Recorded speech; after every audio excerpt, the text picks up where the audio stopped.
Yaipurable, Koromagina no Maisi, Aduga Tichet Magina, Chizibugini Panmaba, Adumlaba, one day seminar, Maruina, Maibi Thambalngou Memorial Haipa, Chigi, Maminda, the Human Resource Multipurpose Organization, Yamna Thermo, Wangzing Nature India, Haipa, Organized of Jeriga, Zatazaba, one day seminar, morning session, Lucian Klabuki Matunda, Hosey, evening session, a say, how Nanabi Tanzado,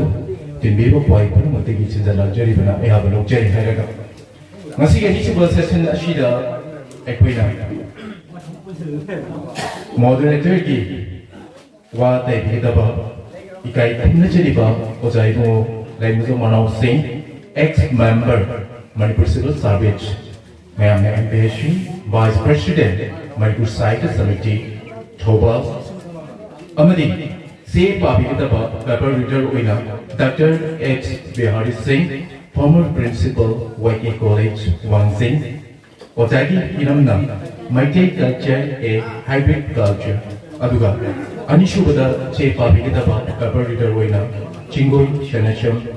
Assistant Professor, Waikomani Girls College, Thoba, Ozagi Hiramna, Kanglipak, of Manipuri, Lanin Laishunda, Me, Ama, Aduga, Subada, Oza Abujam, Mapon to Meitei, Puya, Warigiba, Ozagi Hiramna, Meitei Nat, Amasun, Puri Ronda, Ima, Everett Shigri, Mapon, Hariba, Masigi Pepper, Ritter Vigataba, Amadi, Masigi Torum, Sec, Anishu Session Shigi. Moderator before not mentioned Gidaba, Oja, Single, Humpaka, Silaka, Nova, change the lunch, and make it now and change it.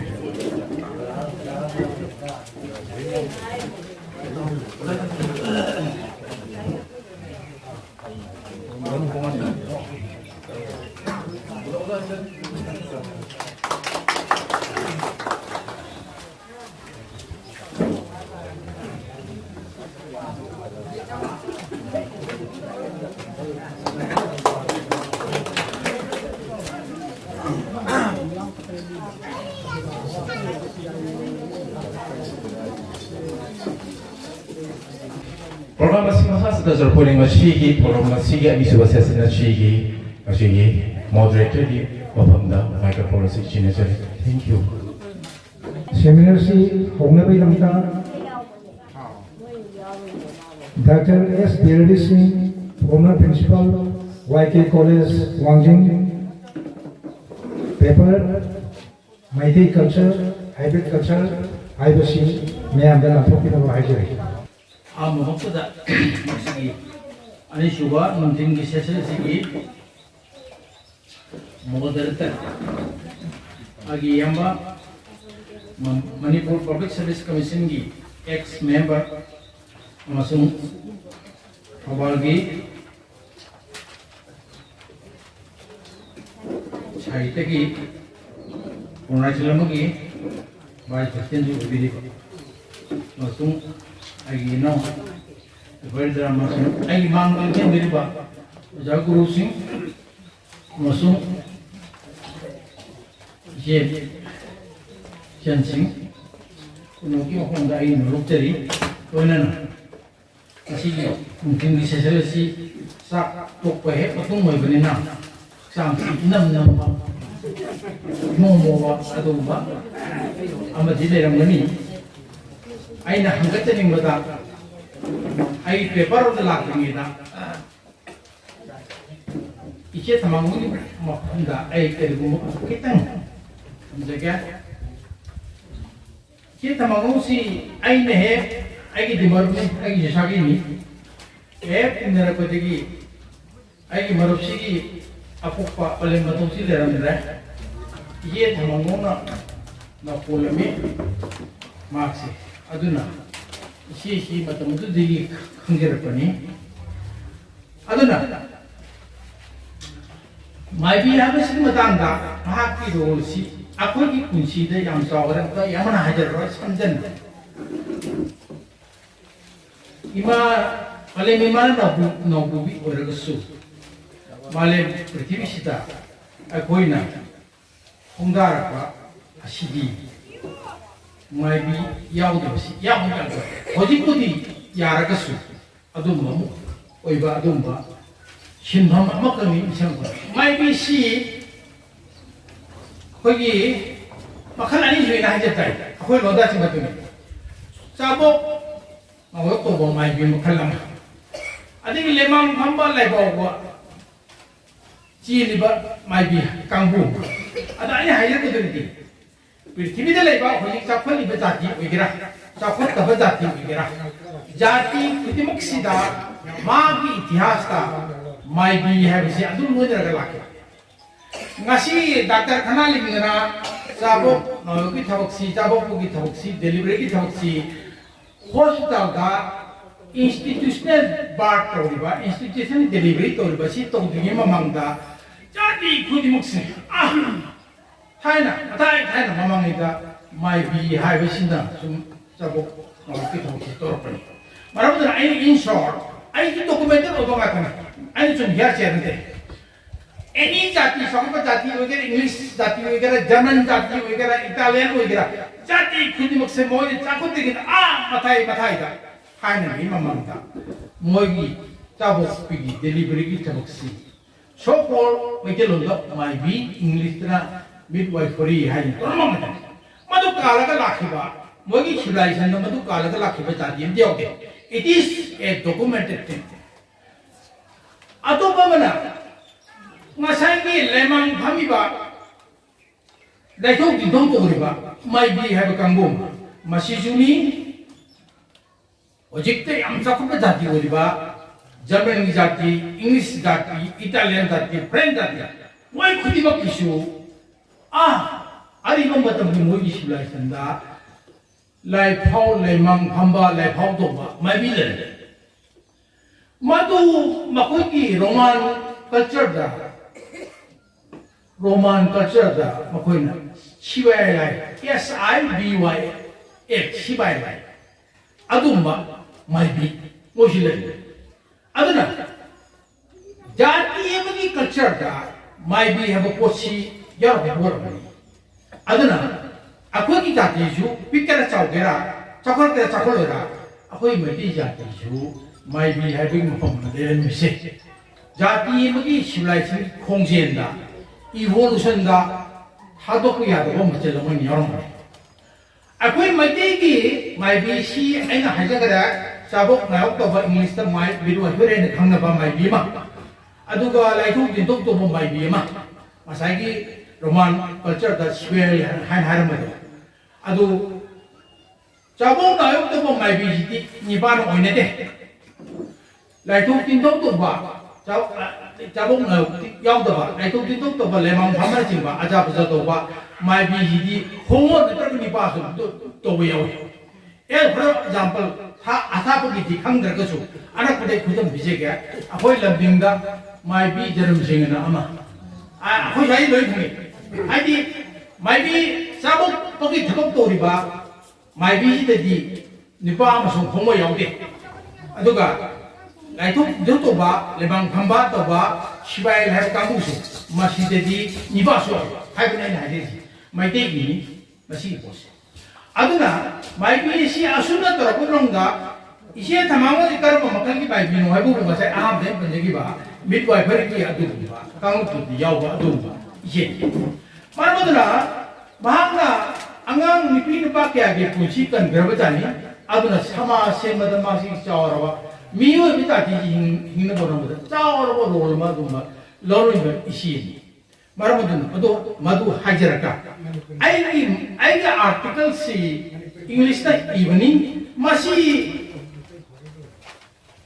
록다운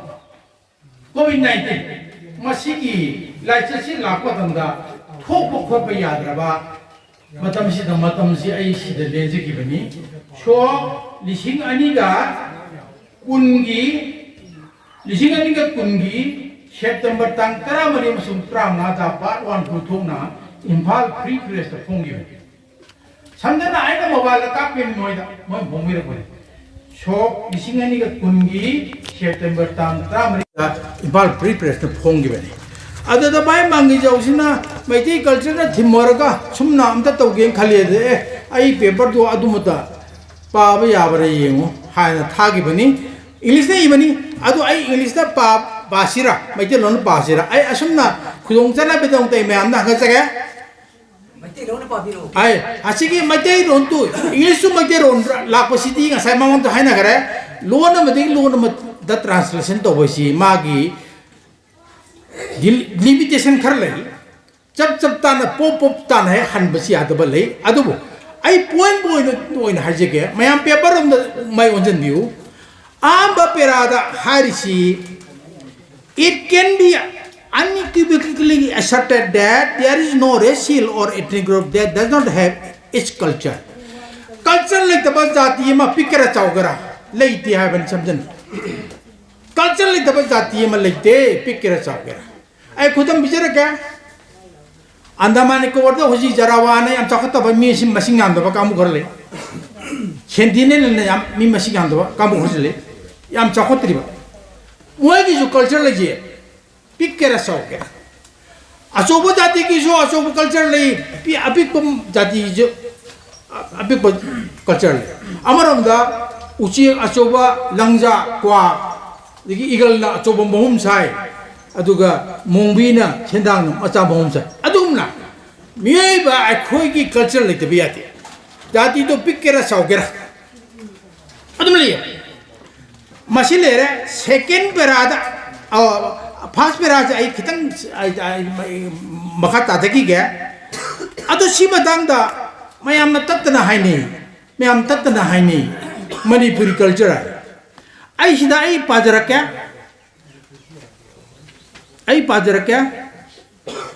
the settlers of Manipur kundari kamuse irrespective of their belongingness to different ethnic groups Kanglipak wagera Manipur wagera adu thidana are popularly and commonly known as the Manipuri moisha Manipur kundari punamaksa Kanglipak wagera Manipur wagera Kuki wagera Nepali wagera Manipur kundari punamaksa chupchenna Manipuri haraka khangne chupchenna adu wargadi Manipuri culture habasa is a fallacy aram mane abane samjam asam lon aram mane abane logically chumdo bastir na mane Manipuri culture habasa aram mane habane hai ajirdi hadi Manipur the riba English am hajar kya Manipur is a polylingual multilingual and a polygroup state name hai barkadi group yam daba lon ba adum state amane Manipur the tarbe mi khudi muksa jati khudi muksa jati upajati khudi muksa Manipuri are khangne adu kadi Manipuri culture are karam culture no ma identify to diri aduna it is a fallacy have the hand of by there Manipuri culture are kadi mana indicate to ba me se karam no marandi sai mamang mahagare Manipur is a multicultural polygroup and polycultural polylanguage multilingual state higher banina Manipuri culture and a single the labor it is a fallacy e makhadan prabandu jarke culture I was second paradala culture I have said is basically group or community specific having culture I have said magi group community ethnic group adugas marine ba adugam tuna chatpa tuna lakpa adum polam le ador bodi Manipuri culture hargati fallacy mane harja chumane yam chumnar the Tanghul culture Maring culture Paite culture Wifi culture haidana labor bone adum mayam na pai hagidana Manipuri culture ado akhoi khitang bajorba khitang thenorba khoidi tab do wai ain hajiri se masi it is not a hearsay masi pai habenate it is a documented thing aduna Manipuri culture have sigi mota aina ek ai title je Meitei culture a hybrid culture hajiri adu hybrid habis mai waru biganu masi hawba ya batam nate hybrid habis it is a fact it is a reality asing maduba hajabani ai tatana haije English ta I am a realist haina ai da aseng mo do haije bani realist habisidi ma ngang mate ibada 100% objective oi de biati ma ngang mate ibada subjective oi biati ma ai da aseng ma haije bani ai na sida hybrid harusia hybrid have londa sen putokunate hybrid have tam jain putokunate culture ki authority sin madagi thengero bodagi o ai ju sin be ai sin be mina sidar be ju sin be ai na ai hybrid have londa sin be kari no masim culture ki authority na hybrid sin mi sida prithvi de leriba culture achobara machara unamakse hybrid oidi haiba ngamak tre bojiti hybrid oidi ngamak tre karina prithvi ji thangang ahong lakre colonial period legre den adi colonial period mathang da amuk lai si hoji si globalized world lai dana america thok boji si da khangaba america thok hoji thok boji si ti yoraba mikupta england thok boji si ti yoraba mikupta other prithvi ji achikot pi kre globalized oire maramadura culture amaga itin dinare ilo lonore yansenare maramaduna hybrid sel oin oirabjani degree wang badimba adu mangaire ana culture gi authority na haiba therefore Dr. S.Birhari ju madu mato tamna hybrid culture habane me amaru minu asing mo josing mani ngasai mamang da ban gere morning session da sejibun nomba mada thonga da sak thabai thabukse jarau bogi sak thaba haina khoi dum khangne madu da kamdu gi bo sejibun nomba manata ba atopa numit ai madu jarau ba haide ai shengdok na mo hona jabni ko shengdok na mo hona jabu dai ngam da bdi neki do jarau ba haide haning da jarau ba da khoi lon ne akhoi lon gar reference piribadi akhoi lojina reference piribadi sajibun nong bamda toba activity thonga da thadokba activity chak thadokba ji activity siga mari lena bojibu ne ba chara waridi akhoi lonje sine refer to ba thawti ani subati chara wajini refer to gunati maramunduna ai sendo ba ngamde bidi adu ai chara ba haide ani ju haide de me amaro wino mo mananda place ngakwe gane ai haide de sendo no modan jabane adu tawriba luribadi akogi culture sida mi culture lakshandala thonga da sok chak thadwe moju ani jubun bituda akoju thadwe yet yesenare karamna chumimo karamna kanairo khangdadre it is called hybrid culture himlare adigi second sentence mathang ai mi amana word by word line chaladi yam warani ado culture si culture kita hai sibo sumo lai lak sakya mayam na culture haraga lila phala jagoi sei pung jolom to bok khuba sibo culture oi longda re mayam si matang sida mayam ningjeng biu sanmunga na thalaina Tamil Nadu macha ma governor or me khoi Manipur sanmunga na than governor or mana governor ori matamda Manipur gi culture ki machine donglen machine chawne le kambu sida noi culture ki maram ne esema ma inero prize will be given higher than mana yam satirical am high maduda aribam sam sarma hoy keri hoy yam chawe khabar du ubani ko ide khabar du ai di shaude kari ki shaude mayam da yang ga jaga hanmungan na than uri bedi mi tamil machan chingraba lai heiraba tamil machanina Manipur gi sam dharma hoina chingbu jingje culture ji arthamun khangre art thakpu culture oi lore hai da mabuk to khallaga moi gi culture gi manam to moi de ri knowledge ke myam lege na khangdo ke to bani adu jo shogi Manipur gi kangmu duna is akhoi bu culture ma khangde ka ise ro prize bi ne ka akhoi bu nong na ba kai to swaro wi wani ta sing madi chumme ba culture ha ba si art ka bu nat lam dre mase Soibam Mangijao gi monte ai botok sere ge hoji ai document ma cham ni yori lai me am di prokya da mina ai presai jo pot ma cham di yori ai botok sere 세 매암부 소이다 주망리 라마 또 보면답니다. 깔짜리 연구지 하이나 버려. 엘레라 연구지 하이나 깔짜리 연구지 하이나 돼. 일라도 깔짜리 만웅자오 보니 깔짜리 나대 봐. 일라도 깔짜리 만웅자오 보니 깔짜리 나대. 아도 몰래 티비디 릴라 저고이 이세 시각부 깔짜로는 우리가 아토부디 암도 위름드래. 마도자 살문가 나타나 해봐 모시디 아트극부 깔짜오 로르메니 한 칼라가 이세 이로 노이기 노래 좀 되게 하이브네. 아도나 아이 락세게 릴라마 또 먼저다 거의 릴라 영우지 아니니 이세 마치 제리티 또 먼저다 거의 이세 다루지 아니니 깔짜리 영우지 깔짜리 다루지 하이네 돼요. 아코이 로아지도 좀 야오르면 또 우도 로안지 좀 신데 보이와네. 아코이 로아지도 좀 야오리요. 또 우도 로안지 좀 신데 보이와네. 아드나 아트 하이버세 culture की मचल लमले culture की मचल लमले आई तारीख तो का हो रहा है सिकी इम्फाल फ्री प्रेस ऐसी मौके दा तारीख तो का हो रहा है 2021 ना दादे अंगने आर्टिकल लम्बी चीज़ जगह में art is not culture is not art हाय वो आर्टिकल लम्बी चीज़ जगह में art हाय भी culture की मनुष्य जाओ बा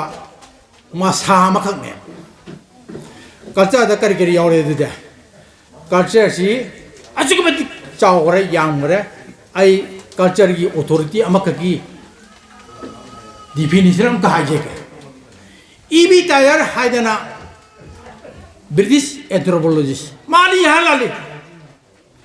पृथ्वी दा culture की मरमदा लारी के मन निकली ना है ई बजे मानी यहाँ लाले छोली शिमगा समापन में ड्रामा तो इधर मान primitive culture ना माला रेम कहीं रमे माधुनी यहाँ मनी अखंगा है मना culture की मरमदा anthropologist है culture मरमदा खंबा है बजी anthropologist है anthropologist है मना culture की मरमदा पृथ्वी दारी यार ना formally ई बजी बजी की ई भी ताले रहे माना छोली शिमगा चांबा मरामा बंद इरम्बल लाइट तो असुम ना है culture है चुपती यामन कर जावन कर culture is that complex whole yam complex है बबुम मने that includes knowledge belief art moral custom law and any capabilities and habits acquired by man as a member of society अदरबदी I know hojik mayamang the hajik riba definition to the arsimanung yoiko culture to the arsimanung yoiko art natiko the orge machine praman tore art ICD culture riba chobu pot thungsimung yog bolam culture riba chobu thungsimung da knowledge yaure belief yaure law yaure custom yaure aduga mi ki capabilities amachu habit myam yaure aduga art sub matlamoina thumuga chojimung yarame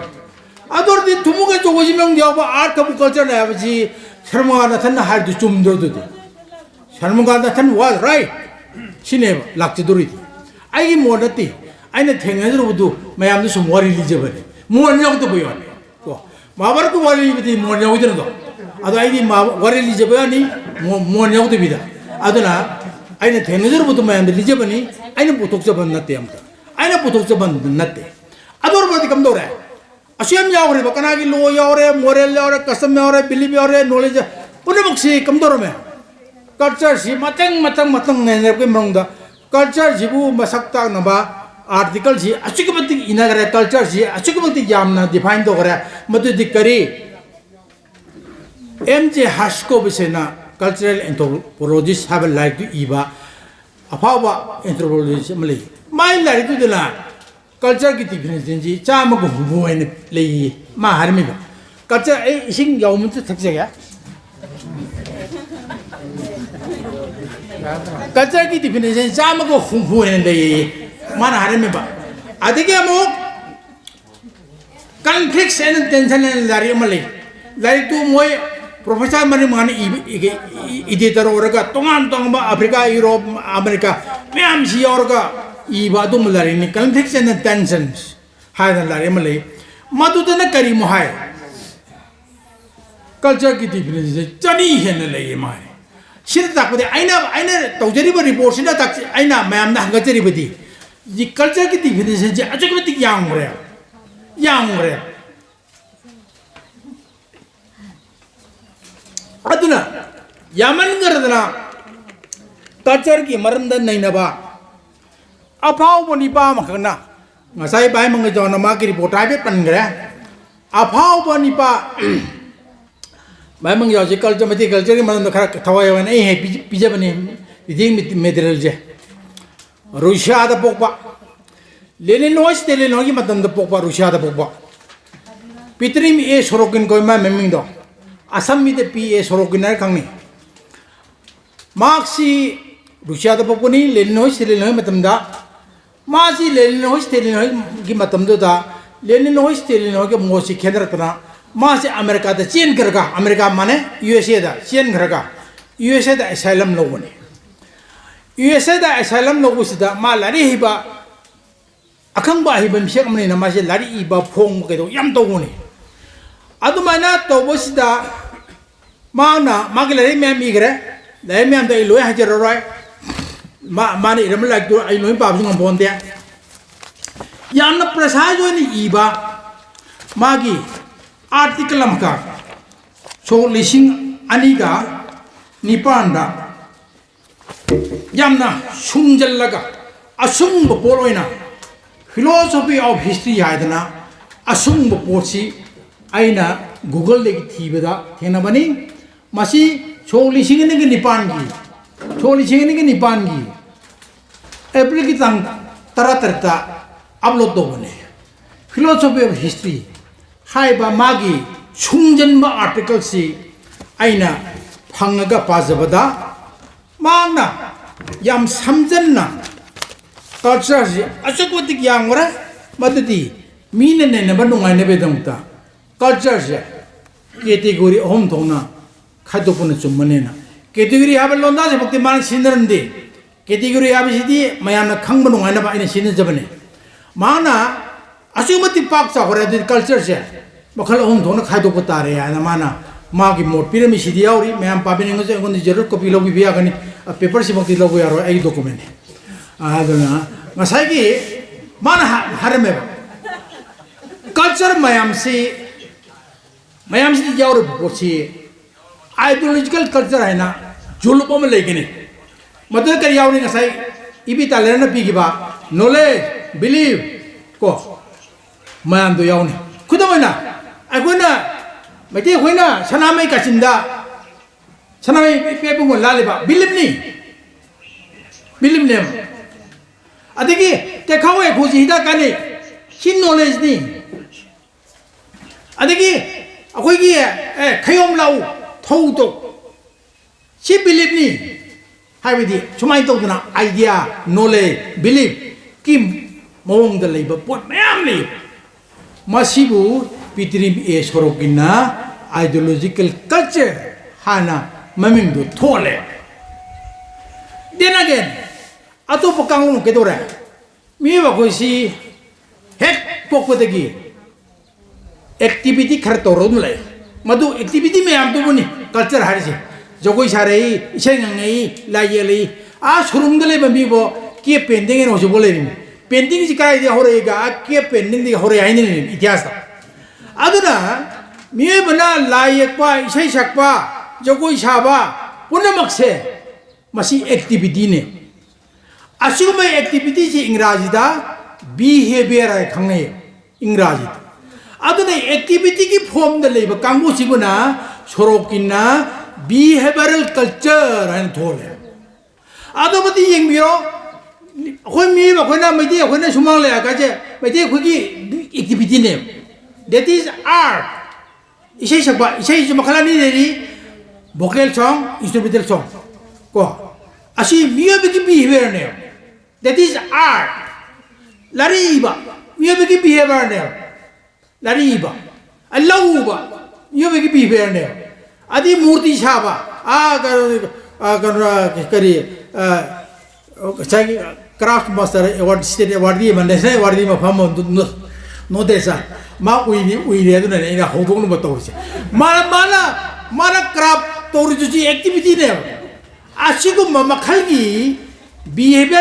잡은 마음을 뿔 붙이보나 비헤비어 ਕੱ자라 되네겐 엄컴 노래 아코이나 샤타나바 아한바데 깡드렌 눅둠 신데르메 묘이 얌짝 호드랭게 깡드렌 눅둠 까 아디디 따롱 아디기 롱구 아디기 까 미베르 쿠주 콜레 멤부토레요 마담당 윰 프라달란 타즈마할 에어플레인 렌가리 멤부토레요 콘크리트 오브젝트 피지컬 오브젝트 원의 밑에 상향 나오바 미여봐 거나 브레인 시너가 쿠치너가 미치너가 오토포포 맴내래 피지컬 오브젝트 맴내래 미여봐 거나 사잡 심잡 모이두구나 포석 오는 레이바 포석 오는 우방은 바 메테리얼 컬처기 그룹 아무 레이그래 아드나 아숨도 오드나 비트림이 에 소록이나 컬처도 여러 보체 릴라 도름드레 메티기 주망 릴라 도름드레 메티기 자고이 도름드레 메티 봉줄홈 도름드레 컬처라시디 캐테고리 옴토는 가이도메 캐테고리 옴토 뿌나먹도 슈페르가 컬처 오이르메나 비트림이 에 소록이나 하이르메 앵곤다 아티클 레레 아삼마니 메한 로비비야니 지록소로가 아두나디 ngasaiki mamangda akhoi oja lai guru jonjingna culture yem sasi haidiri la yem sasi hi taruji haibdo adugi waiduda chumna sinaderi ba khoji aduda akai saba machinjong machinjau bharna eta lan sin gibne maduji kari haige tab noibu entertainment program haidone kari gino ai entertainment program haidur me aja entertainment program he haraba art norm gane वही मैं हम खंडे भी हो हम ता हाँ ता मीना मरिंदे खंडे भी हो any entertainment program है ना मो मियो बगी any entertainment program है मो entertainment program है हाय मफम दो जगह दो अदोई ता art की कहीं नो मखलम है ती और मने any specific any species of art गरम कोने इसे वगैरह जगह वगैरह ला वगैरह पुंग वगैरह any species of art गरम कोने अदोरती entertainment program हावे करी क्या किया चीनी इन लाक्ष दूरी करी किनो entertainment program हारेगा आर्ट और मिसे आर्ट ती करम न होर खीके बो मियो बने है हर कोता मियो बने गाक कोता बा मियो बने गाक रिलैक्स होबा मियो बने बतम गाक नुआन लेंजे बम बतम दा आर्ट होर की बने as for example सा तालो रे सा दो फारे मैं मान जंग न साजी कोदान तालो सा फारे को अधिक दी 시대 사점 my 사점 강도 범미지 매매라고니 정말나 와제 뚱다 미야마 망도 미야마 또들 와는 사지 뭐공도 불러가 레가 참 부르고지 사점 거예요 사점 거에 밑에로 아도 마시 밑에로 여러분들아 거기 트라이벌 뭐 롤 오면서 거기 사점에 하래 아도 미 아니움 분배자 그 만능도 미 아니움 망도 미 아니움 분배 아도 사점지다 사지 보래 아들 담담해 뭐 군요라가 아들 사 바로 보기 하라오라 농아이라 낙다 곡사바 쭉 먹고 보도 that is dance that is entertainment that is art 아도나 호로키 말하면들아 any music entertainment program 해 하라바 art की स्पेसिमा नत्रका खरा 여러분 뭐네요 아도로 뭐디 art की entertainment program यावरी हाइबे करके आइबले कल्चर के प्रोग्राम यावरे यार दिए मोगी प्राइम मिनिस्टर मोदी लाकोदा कल्चर प्रोग्राम यावरे यार दिए नुदाचानी कराप तो शो तो बिब्रो बुधोगा तादो बुधो शो तो बिब्रा जब कोई खर्च रहा मुझे खर्च रहा अदु आने बा अदर बर्दी इंटरटेनमेंट प्रोग्राम हाइबियो आई हाजिर अदु माइन तो उतना कल्चर सी कैटेगरी हम थोड़ा खाई दुई हाइबी में याबिरो होय अंदर पंजगे कैटेगरी हम जी के मांगे ना कैटेगरी अनी खक थोड़ा खाई दो मुसु को मैं सिगी कैटेगरी हम जी मांगदा मांगों देखी है मसंगदा मेटेरियल कल्चर हम सुनन मेटेरियल कल्चर है अनी खक खाई दो में सी मांगदा सिगी मांगदा कैटेगरी हम जी मांगदा कैटेगरी अनी खक खाई दो में मेटेरियल कल्चर है मांगा इमेटेरियल कल्चर है मांगा इमेटेरियल कल्चर है तो अनी दो तो की बेर 비드림의 소로긴 도르시 아드나 까리기노 비드림의 소로긴기 마기 라레 소시 아코나 방모도 와르미시데 마디 루시아마다니 US에다 땅 레이버니나 아메리카기 농출롱기 스콜라르메 아니나 마부 제이테비 남타비 아드나 생나 후이낙도 여러분에 얌 라리 얌 이게라바 아동 스콜라르 아드나 아소아이델레레 아드나 아니 하지르제 마이데이 culture 시주 ideological culture 다 hybrid 오래 그다음부터 번쩍이야 마사이 판비기 아코기 하나기 traditional culture 다디 예ek 살라이 때레 고 예ek 살라이 때레 고 아도 마번 고 시 아코기 하나되기 락바 아동바 ideological culture then again hinduism 장부터기 고트라 바르다와스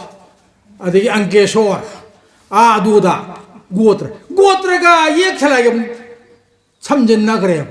로마 담다 고트라 조항에 예ek 살라이 조항에 그 또르지 예ek 살라이 까리노 임라케노 고트라 깨노 아니 뭐 두는 잘래 아니 나이 아두나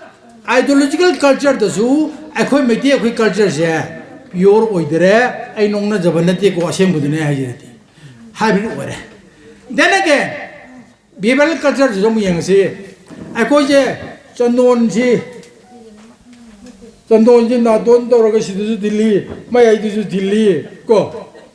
아데기 아코지 yanyanyan나 버네 또르시 아데 아까 미기 юм다 하이로 아이 юм데 다 하제게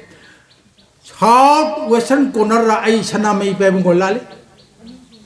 Mangon tole den sumang din bernardi bilali. I think you I am the Didi, this is also a hybrid form of culture.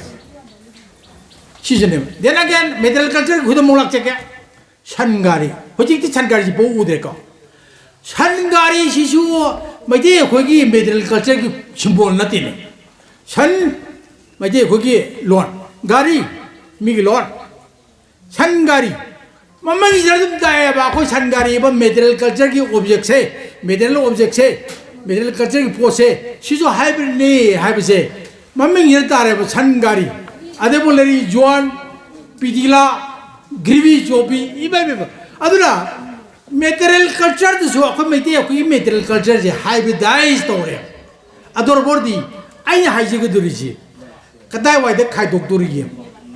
करम में chemical थाग खाइदोक बो या दुर्गी खाइदोक बो या कदा Boram खतिले आखोगी intellect से आखोगी intellect से आखोगी ब्रेन से मासी सिनर का खाइदोक बिना भोना जबता है ngasai ki mawang da in hang se ki ba ai se ji nong bam da thon da de ko ngang se ko jarau ba ai jarau ba khang jeri ji ka tane ato pa jarau ba ma ngon le te 아숨도라가 심도라거든. 가지 암득 봐. 암득가 암 주는 형이야. 맛이 감동은 독이 많이 보고. 맛이 하나비니. 아 손마다 뒤집어 안감마다 뒤내 두어비 터벅지. 맛이 미역이 나잖아요. 아 손마다 뒤고 안감마다 대감다 두어비지 이미 힘이 나잖아요. 고 시만다 감도는 게 뭐 힌두 드라마지 락고 간다 산도고 간다. 힌두 드라마 좀 산독기름도. 거기 라장 좀 뭐인 깔려미는 것만 미나 니통 야라미나 두디 모래 친전미 또르지 마지리. 아이 미부 제분데 때고 와싱 마이저머니. 아도 아이 고단 비저렇게 쇼모 고단 냠래 그러네 하저러. 아도 마얌 스리랑카 하나만 따비라머니 레박 하나 실론 거로메. 스리랑카 하리버 디에 사시다. 고담 부다 Dharamsi Ashoka महाराज ने संदोल में श्रीलंका है देशिदा श्रीलंका है देशिदा अशोका महाराज ना मागी मचा नुपी नुपा था दरा बुद्ध धर्म से संदोक मतमदा श्रीलंका की सिनाली जिंग से नोई की जाति ही ममिंग जे सिनाली कोई नोई ममिंग होंगो हायरम दी कर कोकन हायरम दी सिनाली को तो मतलब छोड़ जा कर कोकन हायरम दी अतो खुद उनसे बिचर क्या चीना आदर्शु बुद्ध धर्म योगोय चीना आदर्शु बुद्ध धर्म संदोय बुद्ध धर्म संदोक पर मिसिंगदुना चीना आदर लरी बहान जिंगजे नोई की हान है नोई ममिंग से 타이틀 제 너희 에트닉 그룹 타이틀 제 홍도 훈 하유 간 하이블리티 까리기노 뭐 춤나기 다르마도 산독자만에 롱저번에 로워라 혼만에 아두가 마사이기 일모트 바마 몰자티 두기 아이덴티티 망나부디 혼나데요 말하면더나 ශ්‍රී 시날리 원하는 내리 고tom 부대기 다르마 부대 다르마 찰리 아주 신나아주 부대 다르마 좀 찰리 한한은 좀 내리요 아니 인데 계속 마니부 감도라메 시기 꽃식 꼬나레 꼬놈 가다르지 마니부르는 감도래 헤헤 놀래 박세 마니부르 동네담 남고런 뭘 논다 남고런 거야 남고런제 또 그러니 졸리신 못 자들까 험남이 또 보네 남고런제 헤이 마니부르 거기다면 남고런 어디 너희 밑에 이제 마니부리 한 거기다면 하래 아도 소이다 꽃이 안 빡져 그래 소이다 인도 하지게요 마이대번 마니부리 거기 아망 것에 엔다 하지게요 마이대 마니부리 나대요 마야 아두는 로비요 아이나 하이버는데요 마이테이 집은 마니푸리 거울보시다 아코는 망자리지 뭘 아니까 망자이 어때 미안해 하자로 마이테이 집은 마니푸리 할 못한다 마이테는 나래가 카이독바 하제게 카이독바 인독바 카톡바 하제게 인일사나 엘라이네션 마이테이 집은 마니푸리 할 못한다 카이독바 인독바 인일사나 엘라이네션 아니 걸래 아마 엘라이네션 마이테이 집은 마니푸리 하루부터 내봐 찍날래봐 리롱날래 박랑한테 모이 마니푸리 하여야 돼 모이 마니푸리 하루도 마이테이 원래로니 모이 마이테이 dia khoi pam dia khoi identity mangan hindiena 찍날래봐 강부 방은 강부 아무튼 마니푸리 하여야 돼 아두디 모이 그 하이도 그러더라 마니푸르달 라이나 마니푸르달 짜오나 마니푸르도 보는 뭐나 마니푸리니 하여야 되버디 모이 그 하이도 그러면 나트라 아마나 마이테이제 마니푸리 하르보디 마이테이나 그래 군다이 마이테이디 담박다 군다이 징데다디 아드나 마니푸리디 마시 담박스도 오레나 칼레 자 방안 따발라 무 방안 군 네팔에 따발 군 네팔이 군 마이테이 따발라 무 마이테이 군 아드나 마이테이제 마니푸리 하르보디 마니푸리 따발 람 담박세 시다디 하이라고 따발레 마도 미미암 로요 아도 나레 헤브니 빠미 도레 라레 하이브니 빠미 도레 미 그지 뭐로 인간 본데 미 그지 뭐로 인간 본데 아도 라레 하이브니 빠미 도레 봐 아이는 오시 아이들이 보인도 라레 하이브니 빠미 도레 힌두 가버다 초리 칭하니까 구마토기 줄라이기 땅 따라는 되이 도레 마이 명도 꿀리 구마르 코이 마게 아티클 디 명도나 히스토리 앤 컬처 코이 마시다 마나 하리에 마시드 마나 하리요 아코기 마니푸르샤 고 아코기 마니푸르 하비자 a small valley 마니푸르제 a small valley surrounded by hills where the Nagas live high 아두나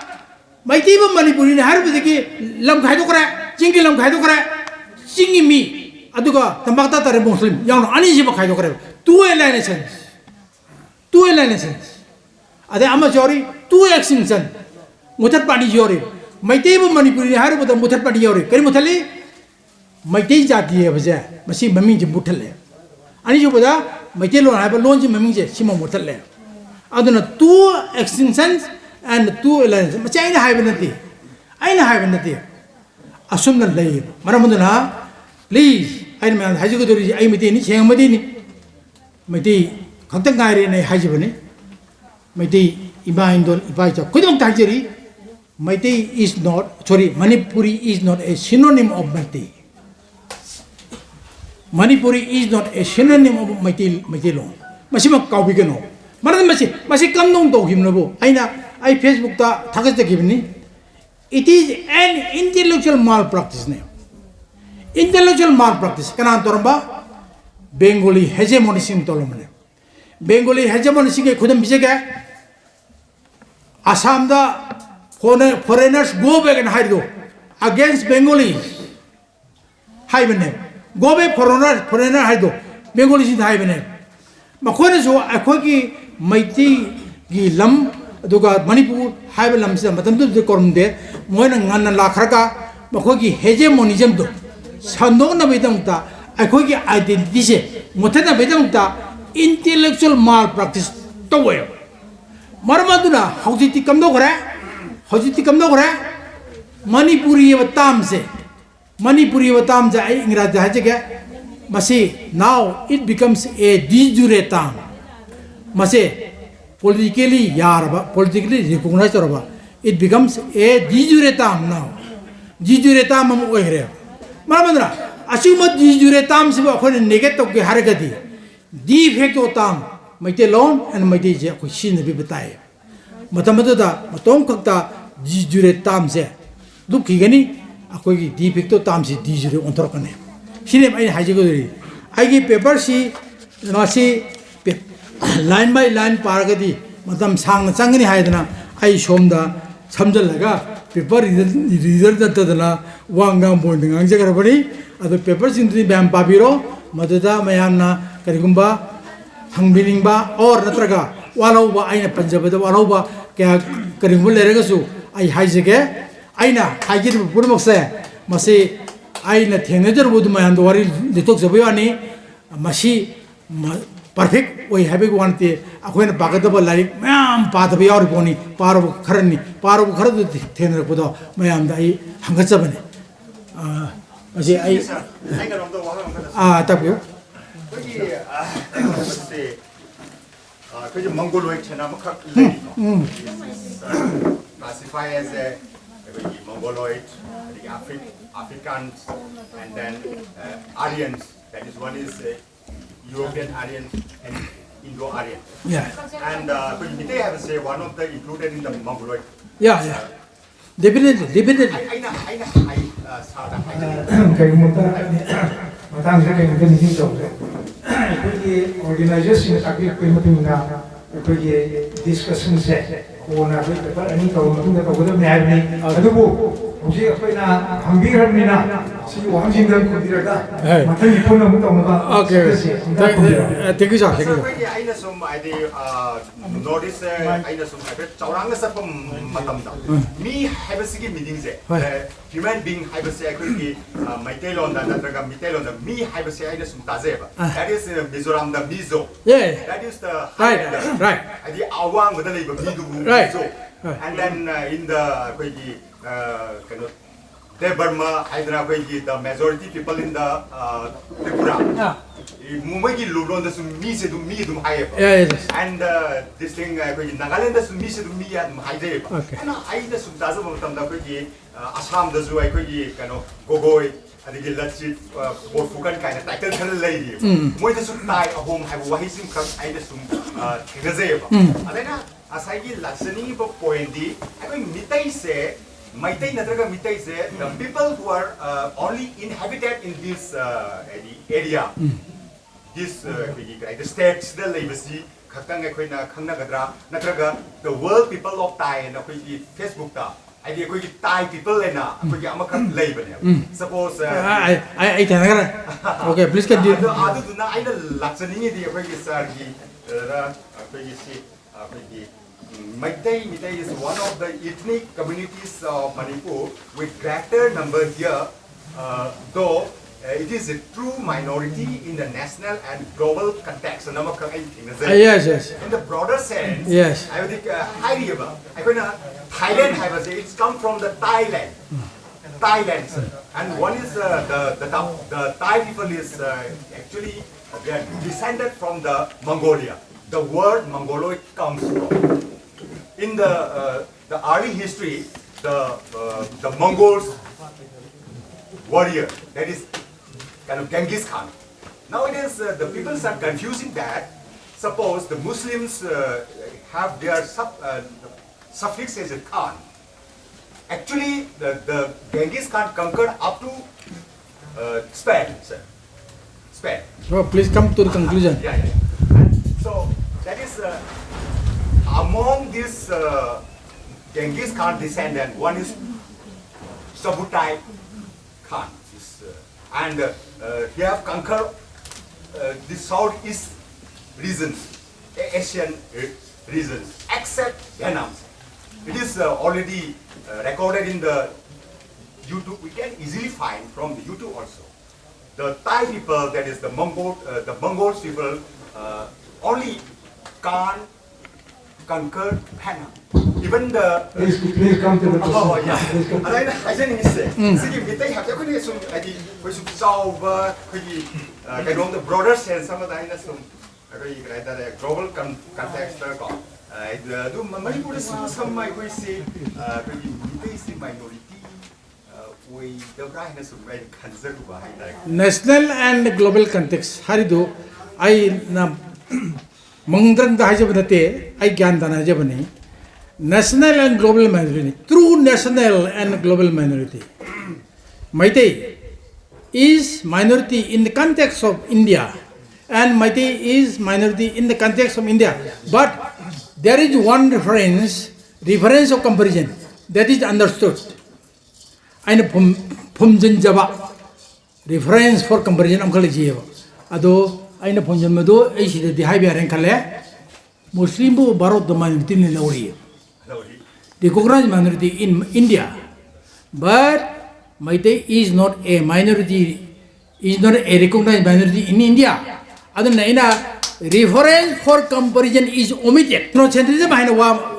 problem nei ani se yam nang na bu problem.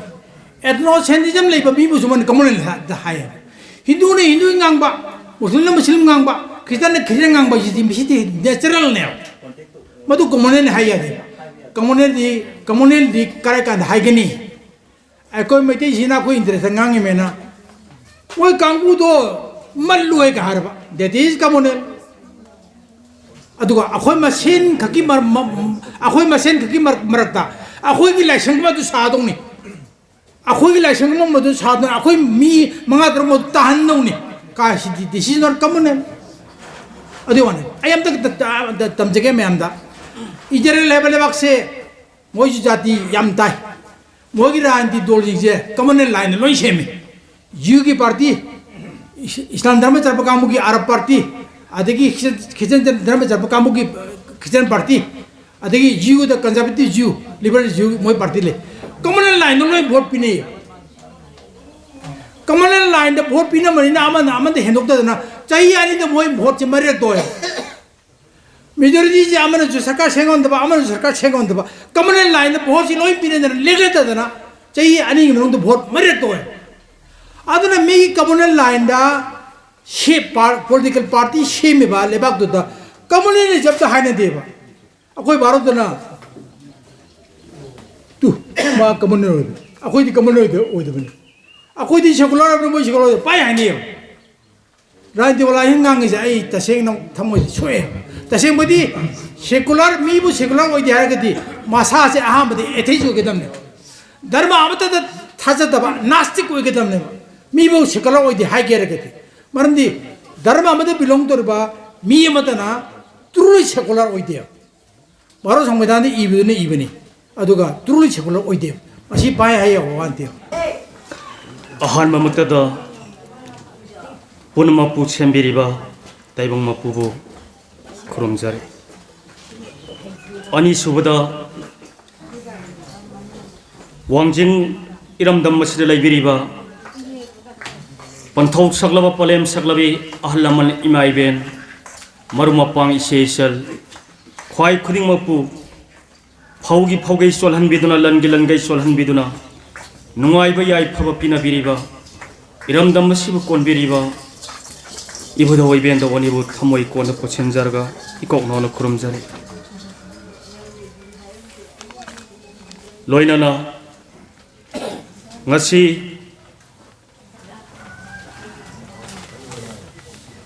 April gi tarik ohum soglisingani kungani toy sajibu thagi nini sanba nomaijing korogi ai prabapungpam masida Imai bema imaga pangkha goirabi Maibi Thambalngou Memorial 1-day seminar on Meitei culture Tharmona sinjalangja pangthok chariba ꯅꯣꯡꯃꯒꯤ ꯑꯣꯏꯕ ꯊꯧꯔꯝ ꯑꯁꯤꯒꯤꯗꯃꯛ ꯂꯦꯡꯕꯤꯔꯛꯂꯤꯕ ꯑꯩꯕꯨ ꯈꯨꯠ ꯄꯥꯏꯗꯨꯅ ꯃꯄꯨꯡ ꯐꯥꯅ ꯑꯊꯣꯏꯕ ꯂꯧꯁꯤꯡ ꯄꯤꯕꯤꯔꯛꯄ ꯑꯩꯒꯤ ꯑꯣꯖꯥ ꯒꯨꯔꯨ ꯀꯌꯥꯅ ꯂꯩꯇꯦꯡ ꯑꯣꯏꯕꯤꯔꯦ ꯑꯩꯒꯨꯝꯕ ꯀꯔꯤꯁꯨ ꯂꯩꯖꯗꯕ ꯄꯪꯂꯕ ꯅꯆꯥ ꯑꯩꯅ इखुद पाइदुना ताकपी तंबीबा ngamba ताकपीराइबा लौसिंगी मपुंग फानबा होनाबिराइबा ओजासिंग गुरुसिंग अहलमन ख्वाई खुदिंगमकी ममांगदा ngasi नोमगी पेपर रीडिंग अमखक्तंग पाथोंगनबगी तंजा पीबिरक्पा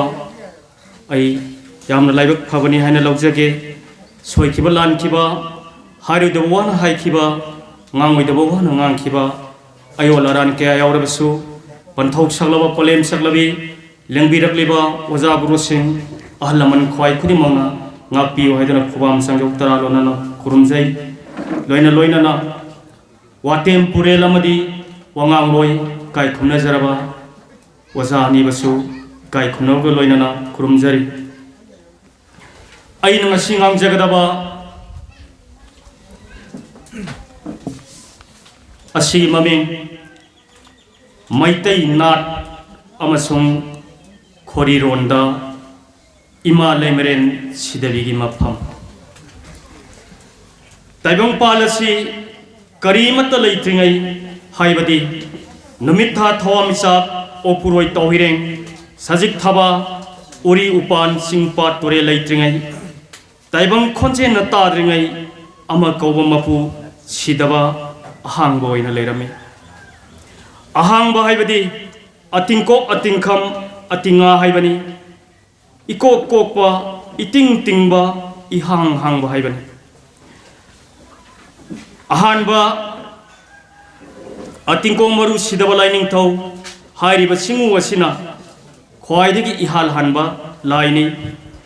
अहानबा लाइ असिबु नमु ताइबंग मीना सिदबा मपु हाइना खंगनरी सोनाई इबुंगो माकी ओइथंबा साखाइदगी थवाई पानबा पुनमकपु योपी थापी नबा नुपी एमा पुथोखी नुपी अदु कनानो हाइरबदी इमा लेमरेन सिदबी हाइना कौनरिबा सोनरिबा इमा असिबनी लाइरेंबी महाक्ति मतिक मयाई लैबिनी मालेमदा हौरिबा पालिबा मना मसिंग अमसुंग मियोइबना सारिबा चिंजाक पुनमक इमा माना सेंबीबा ngaktani मियोइबना युम सादुना लैरिबा मालेम लेबाक लैमा मिरोंदा पृथ्वी असे इमा मसामंगने इमा महांगना थवाई पान पुरमपु हिंगलिबनी अइंग नोंग चुथदुना मही मरोंग मपुंग फाना फंगलिबा उरिबसी इमा मागी थौरांगनी इमा मागी असेंग मयुम युमफम लैफम असेंगबदी मपू नाक्त लैबनी थवाई एविडेंस सिदबबु मपू हारग खंगनै थवाई एविडेंस सिदबग नकना लैरिबा लैरेंबी महापू लैमरेन सिदबी कौई सनजिंग काइदों लगा मपू नाक्त lगा लैमरेन सिदबी कोलोइनै सनसिंग हाइबदी नातोन सुमांगबो हाइबनी हक्सांग मनग लैबी लैरेंबीबु लैमरेन सिदबी कौई खमनुंग तंकांग नुबी लैरेंबिसु लैमरेनी सिंजा खोमबिसु लैमरेनी इमागी कोलोई मिंगलेंदी सैथाबदबु वालगदबनी थोंगाक लैरेंबिसु लैमरेंगी सायोन ngaktani ताइबंग मपु सिदबना मपारी सनामैदाइकी पारी नंगदी सिंगु लाइनी लाइन मीगी फंबान फंबा यादे लाइदी लाइगी फंबान फंगदबनी ननाउ नुपा पाखंबगी फंबान मिहौरुनु ननाउदी मीगी मकोक लाइगी ममई ओइबनी येक तरेत सलाई तरेत ननाउ इबुंगना संदोकदौरिबनी सलाई हाइबदी येकनी अनिमक अमतनी नुंगद सामानै नवा अंगांग हाइबगुमनी लैनुंग खोंजी याबा लाइना साबा ताइबंगी yum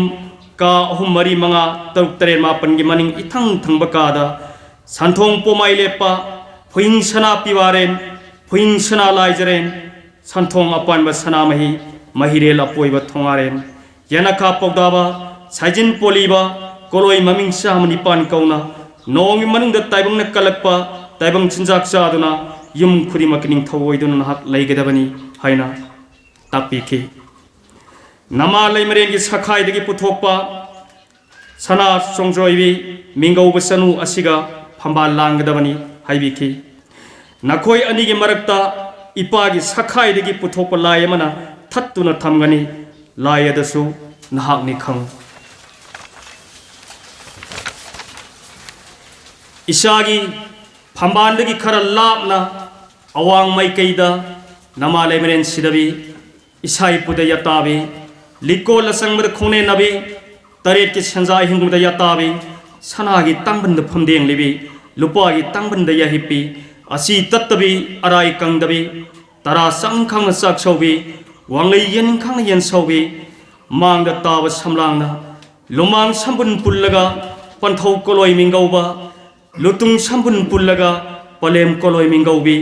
sayon jambi namagi sanagi tangban tha isai pukhin gadoribani namai bema laifam urep mironda jatragi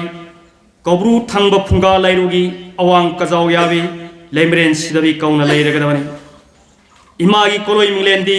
sai thabadabu walagadabani korong nonglongi mapangi aroibda lairagana nongphurel asibi koloi ribi malem laikhagi aroibda lairagana leisre laipunwi kauribi imani nongi manungda sama siba pari nangna lamjinggadabani sama pokpana nama lemren sidabina lamjing sanu asum nama pari amasung masanogi mafamda singoi matamda mama masagi laifam takhibani taibang mina leiriba yumgi manungda khwaidigi hena sawba kadi leimaren kani maramaduna imabu kajau yabi lemren sidabi koloi naribani ima lemren sidabi di asangbagi sumamani asibagi sumamani maramaduna siragadaba mibu senaba maibagi tangbal haibadi phida imagi manakta thai ima mahakti phunga maiga kan naknabi mingawi phunga lairuda yatabi taibang yen bu sunghallibi imoino honga sobisu ima mana sayon mani hipokpi yai pokpi hilai mayai dai mai kubi yai kubi jaisna kobi lairem bitter maksu ima mana sayon mani mong ba sangai lairema nong sudana saijotpi nungsa sadana phokangbi ima lemren sidabe mangchok laina panglamda phamel lukhai phamlibi lutung samji kiraga palem kawda pakhumbi leimren kajau yabini tarai tarai miyeng taibang thamoi sumatpi nongthang leimasu ima magi sayonni tubi lairen pakangba masano ibema irai leimasu ima magi sayonni sayon jambi palemni taibang ningsa pangi palemni mamani ima mangondigi hena sawi mathona leibi maringjen khabi lairembi amatta angai taibang palamasung khoyum lairam lenda sulaite thawai panma punamaki mamani nupa soibani nupi soibani ima magi laifam masengmari urep phamen gi awangdani taibang hakchang da hairagana khoidau phamban thaktani poirei meitei sana leibaki khungang khudingda lam khudingda lai harawgi thoram pangthoi harauriba lai khudimak chap banai khenaba thoina leitabgum tawi masina takpadi lai amakhangna sayon tawga puthokpa haibadi sana khibani Meitei Meitei ayamana lai harawbasi umang lai harawbaina khangnai umarang kaina hobulam hangda khubam lingduna thambaibadi lasaba laibo umang lai kawi khudamdi mi leitaba umarang kaina hobama phambu ahangbu umang kawi maram masina umang lai harawba haina miyamna thon kibani madugi sanabi oina sanakibani umang lai harawbadasu ima lemaren sidabigi khubam yaduna thami khubam yadaba imagi mafam khaktaba thamdaba laifam amatta leite ima lemaren sidabi yawdrabadi lai harawba yade haibani kajau yabi ima lemaren sidabigi isai puda loidam thaja khudingi korau thaban jenglaga lai je sing haigadabani loidam thage thamagi thaban nongma panba nini panba taramathoi panba taragani thoini panba kungama thoini panba kungani thoini panba thabala sida korong numit inthau kaba imja kaisa irai tarabadi imana harawa afaba numit nei athen pon maira micro katuna thoni ba tarabadi noma panba nomaijing tabana khwari afaba imana yaban nomine korong nom khudingi usan maira mikru katuna thoni jarabadi ima gi masai gonda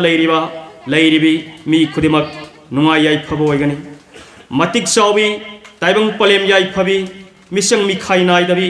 asau pisak khai dabi sida yai nada yai pubi loksing maira thanbi kajaw yabi taibang pokpi ima leimaren sidabini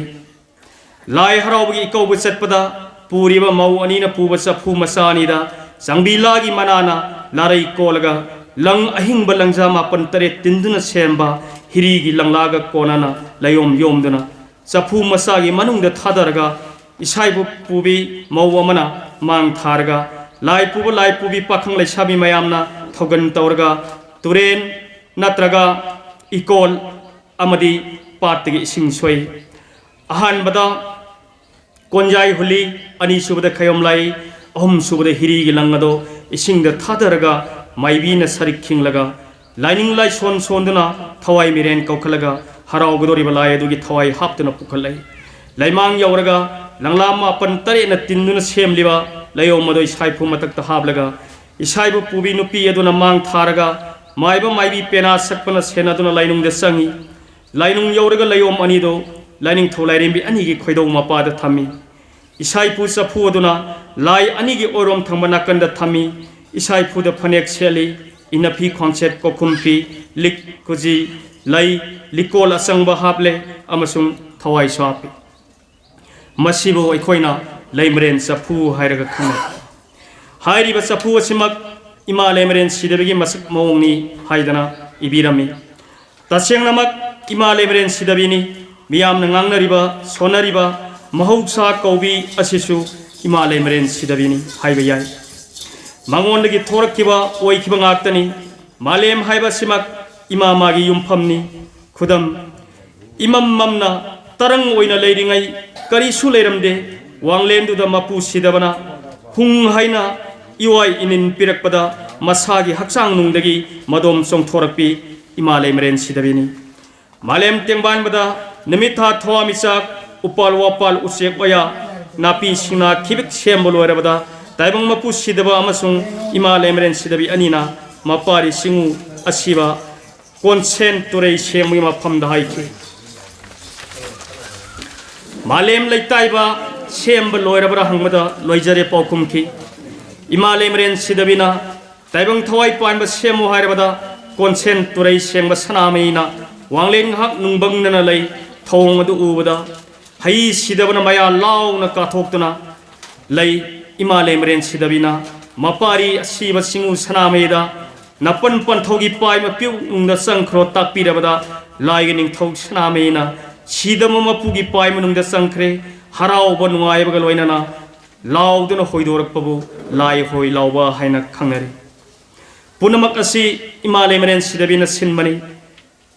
laisema nung semba lai singu asiba sanamena semjaba malembu manau lairen papan ba pakang mana puthokpa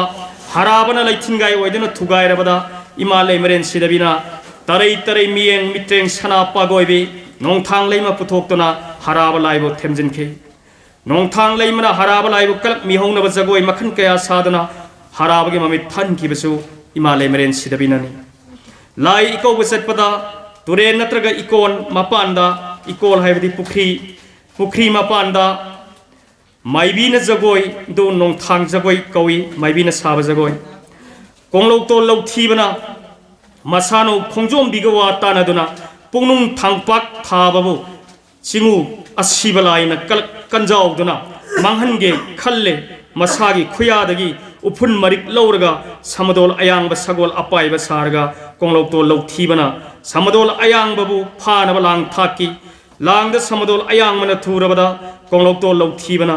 samadol ayang babu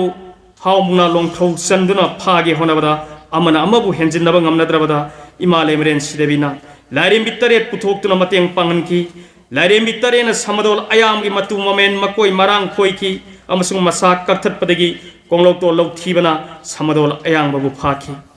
samadol ayam na nethat lamba hawai mari aduna laisil lamsung ising oiki lai haraugi lai hobada ahan bada lai paula thagani lai paula ibade lai horam daida ตินซาดบลาลาตอลอหุมโลนารกะลายกิกังเลยช่วงไม่ใหญ่ดะทากันีมาดูกิมัทักตะลังไทยตินซาดบะขัลลกะเลยหุนตำกันีลายปกลากีโอยโอยนันสังลกะเป็นอาสักปนะมาไม่ลายรมโดนสิลกะเล็บกันีอดูกะหอยเราหายาลาวกันี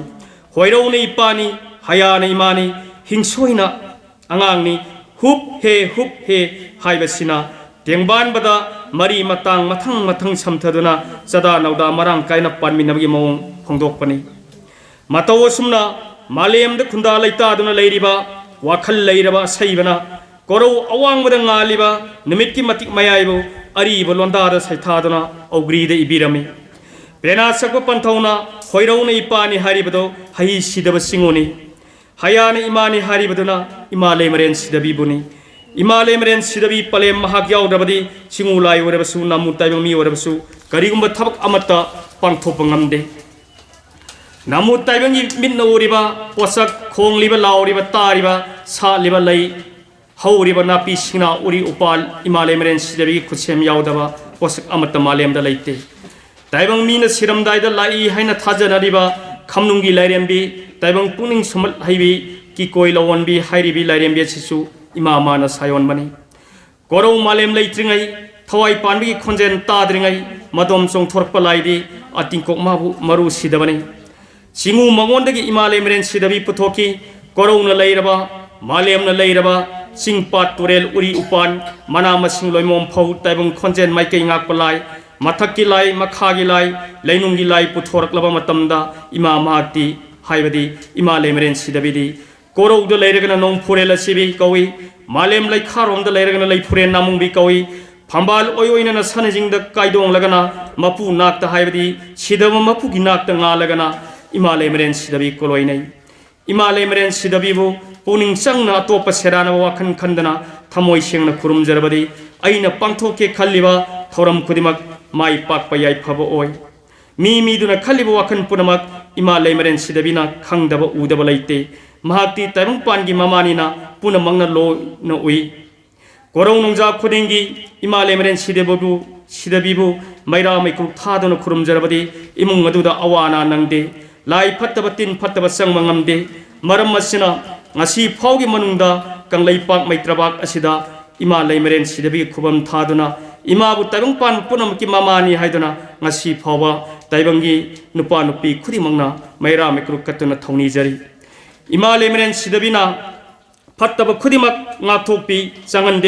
อิสัยปุขินดุนะท่าคุดิงอิสิงให้บะอิมุงนัตระบสุอิมาเลมเรนสิดบีกิมายุมพัมคุบัมข้าจินดุนะเซ็กซินนัทธัมบีกะดาบันีอ่างงามดีว่าขันตาดิบนุปานุปีนะอิมาอีคุบัมดมาคงนสกปะตอยเดอิมาเลมเรนสิดบีดีควายดิเกเฮนัลลูบะลายนุปีนีนามูยุมคุดิมักินุจาวอีบินะมองชิงนะมาคอยบุปกปีรักปีมามังนี่ขันดนิงเจระบะอมสุงทองนีเจระบดีมาสามาสุสวยนายบัตรอยทับจัตโทปมาตัมดาอปันบโอยรอยอโตปมีกว่างางเดบัตสุไม่ปากันีฮิรัมคุดิมักตะยัยพบอยกันีมาสินะตากปดีไตบังปันไม่ตระบักอสิดาอิมาเลมเรนสิดบีมาพัมไม่ไตนัดอมสุงคอริลวันดาอสุกิมาติกยุมพัมมารวยไม่ไตอินัดกิเซนบีมาตุงินะเยกเตเรสไลเตเรกิตวันบะสากายปีบาอามามัมเลยเยกตินารบสุยุมนักสากายมานะดบยาวีสากายคุดิมักิตวันปีบาอามามัมเลยปีบาคุดิมักิมายุมดาอิมาเลมเรนสิดบีกิคุบัมยาดุนอิสัยปุทามีสากายปีบานัตระบสุอิมาเลมเรนสิดบีกิไลพัมคุบัมมาพัมดาอิสัยปุทัมบยายการิสุอากายบลัยเตมาดุนายพบอยอิมาเลมเรนสิดบีกิคุบัมดามามังไอดีฮงนังสีพอกิมานุงดายุมคุดิมักกิไลชาบินัตระกมาอุนาไม่ราทานบะเมกรุกทาบเลปตรีมาสินาตากปดีอิมาเลมเรนสิดบีไตบังกัตตานะทานบยาดระบะไม่ตระบักกัตตานะทานบยาดระบะปัวกิลามาอีดุนไลฮาวระบะไตบังปานกิมามาเนียสิตาเสียงตากละบันสนุนิโงลามนะมามิตรมาสามาอูบพังตระบะมาสามัตตพังจรักตระบะมาตัมดามาสาบีมาปูรวยบกะปุกเชนขวยเจนตินานะวะขันมานานะปุกนิงอันนี้ลงดนะทำไว้ตินานะอิมาเลมเรนสิดบีบุกทองนี้เจรบดีมาสานุปานะตระกะมาสานุปีสวยดนะพังกันนี่มาติกชาวบีไลเรมบีปีนาไฮบีปะเลมนี่แต่บังปานมาถอยปานมาปุนมากิมามานี่นุมิดังยาสังวันนุมิตาคิบะมัมศิลปะมาตัมดาลายเดมรักกัตตุนะคุรมนี่ ahal hanbada ihal hanbada imalemren sidabi mera katringaida karamba khoimom lairembina mera hana katpage kattabani amukta ningsingbiyo khantaduna mukta yengbiyo imalemren sidabi hena sawba lairembi maitai mitai sana laibak laite wangoi sana mahi matamda imalemren sidabina taibang saktam moina thorak laga thoinu ahom gi mamang de leptuna sana mi khubam yaduna lalu haramdagi ngasi phawlatuna lairibasini ware ngasi khorjai langna bahuna jabada ai nung si jaraba ipa ibungo ai batapi tambiba ipa abojami bholwang all india redo imphange puranik lilaiba maitai poyagi wari liba musung oibiriba ipana angamba thak thona biki adugi summatakta wareng asibu hen mapung phana bidamakta hona jabada matiang laujakhiba puya lairik singdi kanglai kangla khunthok khunchem puya maitai yek salai puya sanamai laikan maitai lai harauba laimren nawom asina singba singasi pajare harga aina lairik mayam singasigi matiang laujaraga asi wareng asi ijabani matang sida ai wareng lai sinjarage punama kukurumjari yaikar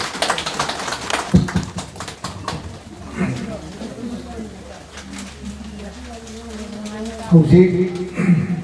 ujani na patu pikiba paper ani do mayam da kanan bi to thajari paper ani do open for discussion now aduna kana bosina hamdi bo hamde do thang hamdiram na wa sinjari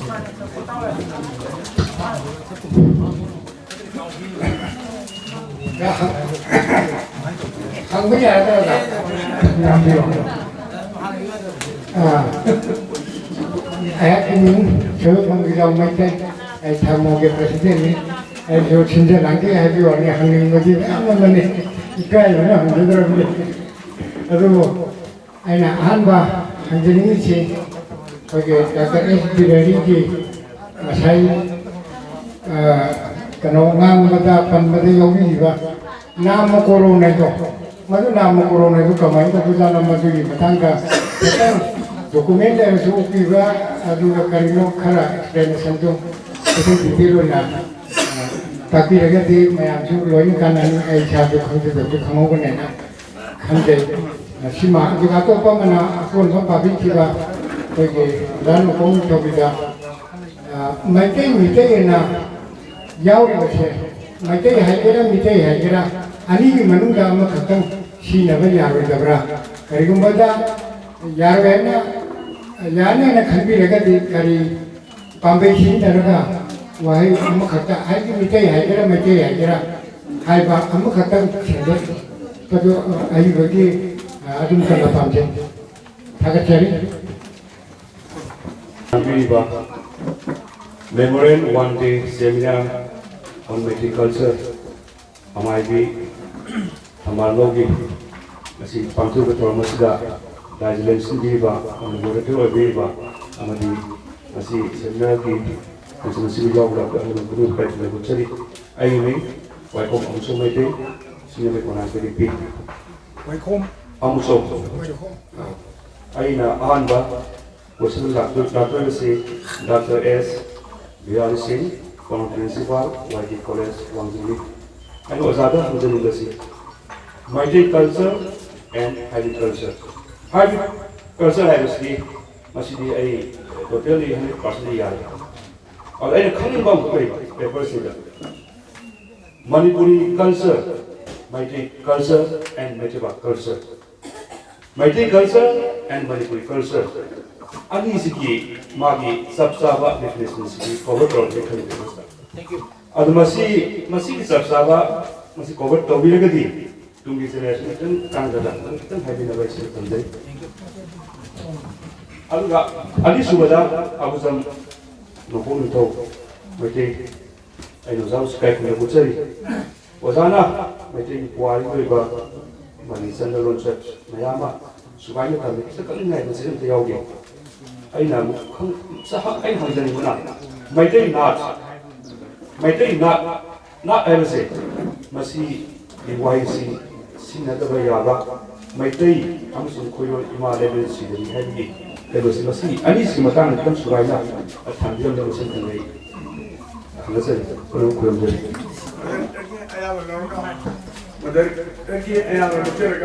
أين أهانبا أي ذلك دكتور دبليو كومار أي تيار وكي كوليج سوسة أكثر كتيرمني أين أي ذلك وجات بيريدي ده بيجين بدي hybrid culture की पता नहीं हमने हम ताने नहीं भी है अतो أين एकदम बैक हो जो मक ना أين ताबड़ लाल लगा hybrid culture इसने कोई ना अमाम परपरा أين लानमस أين कंजर देती hybrid culture लापदगी कोई समाज कोई culture का अच्छा वो revolution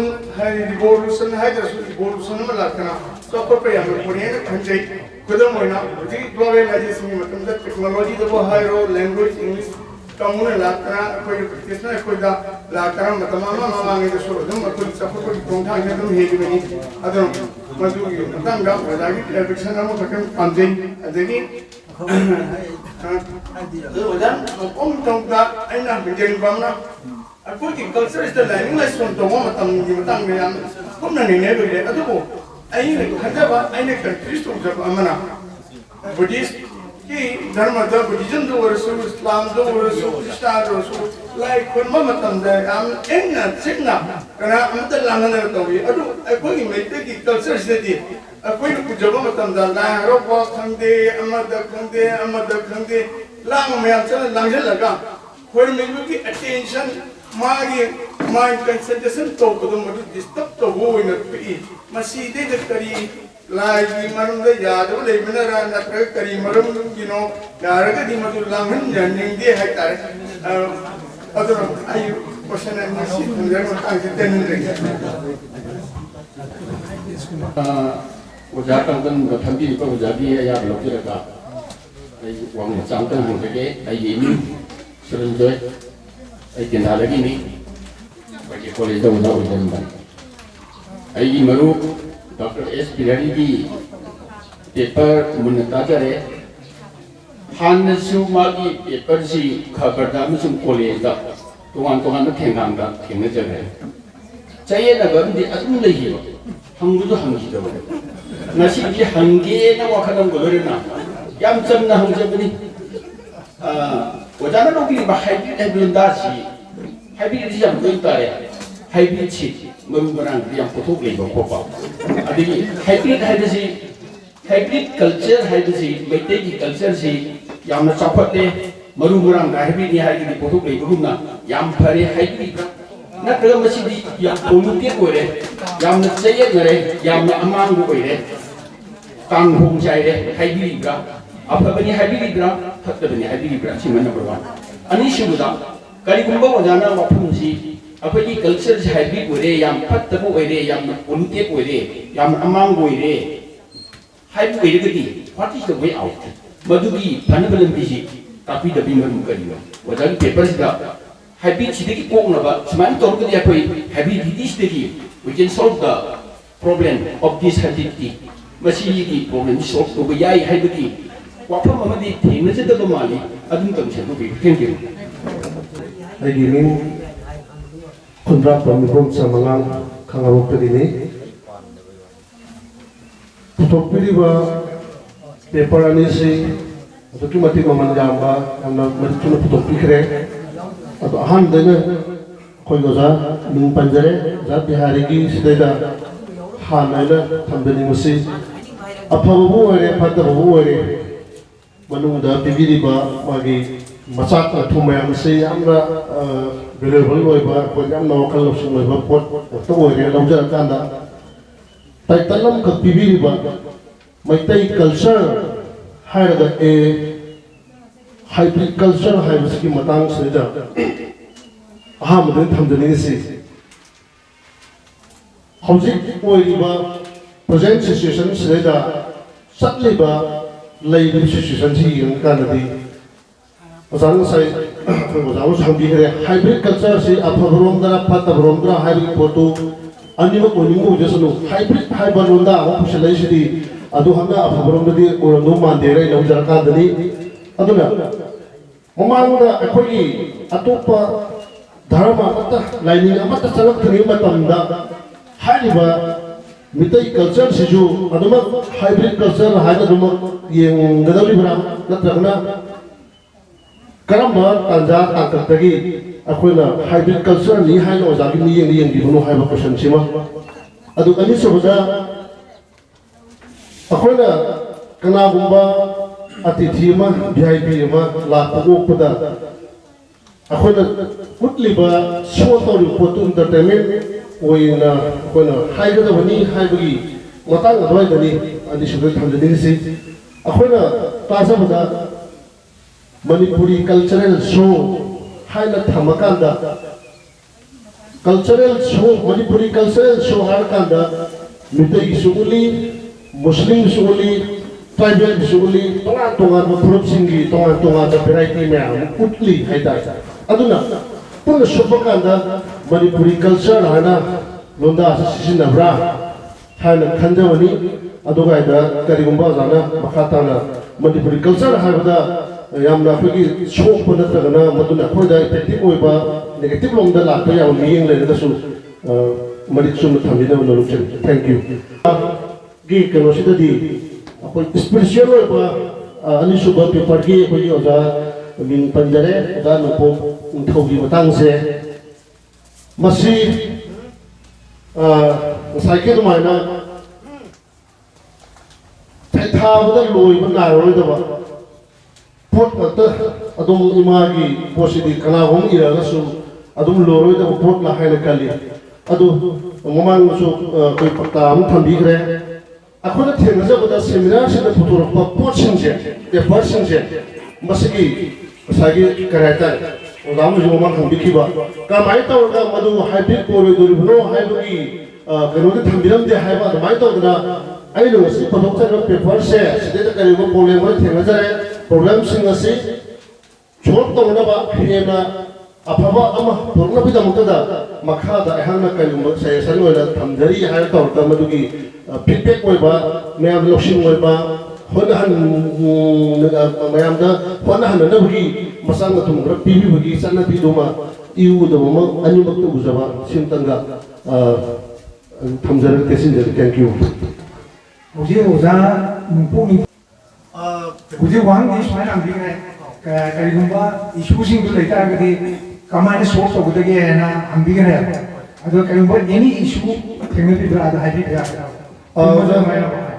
la le hai hai budi to bai kare ngamjada ba adu kai na tengah jara pada sigi kitang tayo na buman ba ai na sumadu bui document ut pangamjada bani na sagi imagi oi ba magi character se magi sakti ma hai batare mai to ngam ma masid thab lo nai ba pot na te adubu khara henna masdeda khoina sagi sana mahi lainin satpa adugumba lupta hai dai laidiba phumai ba lai sing sdeda sagi mana sai thar ko tam sana mahi da sai thab man bagi khoi basanu pa hai tare sana mahi da sai thab man bagi pot ke makan yaw to mama masi aida tanjaram da badi agon da sumud clear go jada ba haita kitang apagi ima da sai tha ba wahiga asagi musadu ka sana me da tha pa sai tha ro singsiga andi sing la kitang controversy le go ba kar uja bade ge thal thank you ai asagi S.Birhari ki hybrid culture hybrid ऐसे कि modern science की नियम दे अच्छुंग को पौधा है बजाय चारों ओर तार जब तुम वो हाइब्रिड होके और ये कोई नसीब न कांदा वो भी हाइब्रिड से कोई नसीब न कांदा चार लोग भी आते चार लोग जाते मसीहा तो हर दिन कोई ना कल्चर है ये माजी लिविंग में मनी ब्रॉड इन डेवलपमेंट लाइब्रेरी चेंजिंग लाइब्रेरी अलमोंडा हाइब्रिड में होता क्रॉस भी समझ जो हाई यील्डिंग वैरायटी थी कोई था चंदा पोते से हम लोग अगर कोई कल्चर जो क्रॉस तोबा एक कल्चर तोबा लोइनन एसिमिलेशन तोबा लाइक तब न किए नहीं कोई लोग अगर हाई बोर्ड से जाए कोई हाइब्रिड के मतलब इतना लोग प्रॉपर वो जो है और जान उन संदान नहीं मतलब नहीं हाइब्रिड के लिए उसी प्रैक्टिकल साइड पे कोई लोग होते हैं मचा तो खून को पोत हुए मसीमा कोई ꯁꯦꯝꯗꯣꯛꯄ ꯌꯥꯕ꯭ꯔꯥ ꯂꯩ ꯑꯗꯩ ꯃꯣꯏ ꯉꯁꯥꯏ ꯑꯣꯖꯥꯅ ꯍꯥꯏꯕꯤꯕꯗ ꯑꯩꯈꯣꯏꯒꯤ ꯍꯤꯟꯗꯨꯒꯤꯗ ꯑꯩꯈꯣꯏ ꯍꯟꯗꯛꯀꯤ ꯆꯩꯔꯥꯎꯕꯒꯤ ꯃꯛꯇꯗ ꯍꯤꯟꯗꯨꯒꯤ ꯆꯩꯔꯥꯎꯕ ꯂꯥꯛꯇꯣꯔꯦ ꯑꯗꯨꯒ ꯃꯩꯇꯩ ꯆꯩꯔꯥꯎꯕꯅ ꯉꯔꯥꯡ ꯇꯧꯈ꯭ꯔꯦ ꯁꯤꯒꯤꯁꯨ ꯃꯥ ꯃꯁꯥ ꯃꯁꯥꯒꯤ ꯐꯤꯂꯣꯁꯣꯐꯤ ꯂꯩꯖꯩ ꯑꯗꯨ ꯃꯗꯨ ꯀꯩꯁꯨ ꯀꯥꯏꯗꯦ ꯑꯗꯣ ꯑꯩꯈꯣꯏ ꯃꯗꯨ ꯀꯥꯏꯗꯣꯏ ꯂꯧꯖꯩ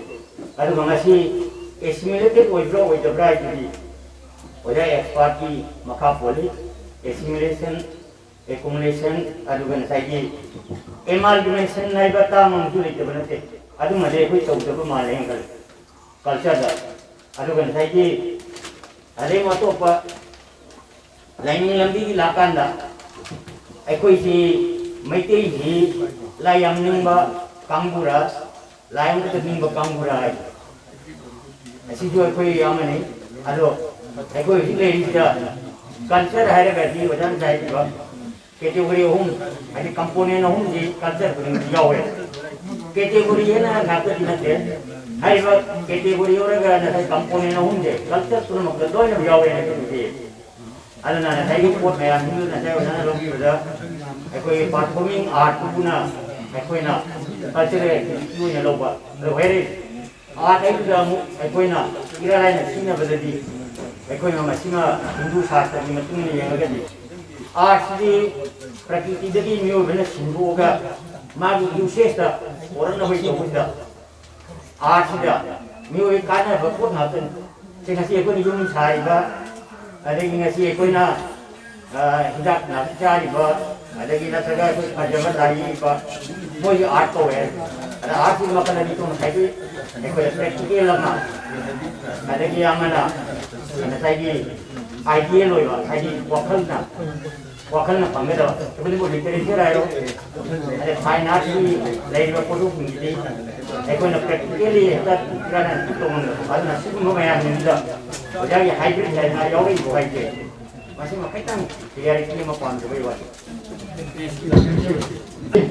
पेपर जेबो हाइ फते नेने जबनाके आइ साराने अखोई मियोइ पोंजेजा आइनि खंदोरबे हाइब्रिड मता गायरेंगा सरारि बसजासो हाइब्रिड ने आइने सेल बिजेजा हाइब्रिड ने सारि बयुंजो हाइब्रिड ने सेरि बिसेजो हाइब्रिड ने जेंडर मुदा राइट फॉर्मेजो हाइब्रिड ने आइ सामोजो हाइब्रिड ने मुछन ने अदि याम याना बसिदि कंसेप्ट जो हाइब्रिड एसे अदुजो अफबा माइजे का माइ फोकदे फंजो माइजे का माइ वेगे अफबा माइजे प्रोजेक्ट अन हाइब्रिड आइबसिदि अखोइ पुंसिदि साननबो यारबो दवा होके होके के मदन सिनि आरि बगा अनु गो मयामम जानारे आरि इसागी गा मिगी गोम जानारे समाइन दौदरा हाइब्रिड की पुंसिदिदा कंसेप्ट जो हाइब्रिड लाइबजे मसिदि अखोइ फोइर मसाना का ब्रेन खाली तौबुदबु असे अफबा माइजे रोमदा पुरकनाबा अखोइ इसागी ओरिजिनलिटी थांबा अदुगा दम मुक्षमी सादेसे दुमत्रबा सुगुमसे सकारिना इसागे मुक्षन ओरबा मिदल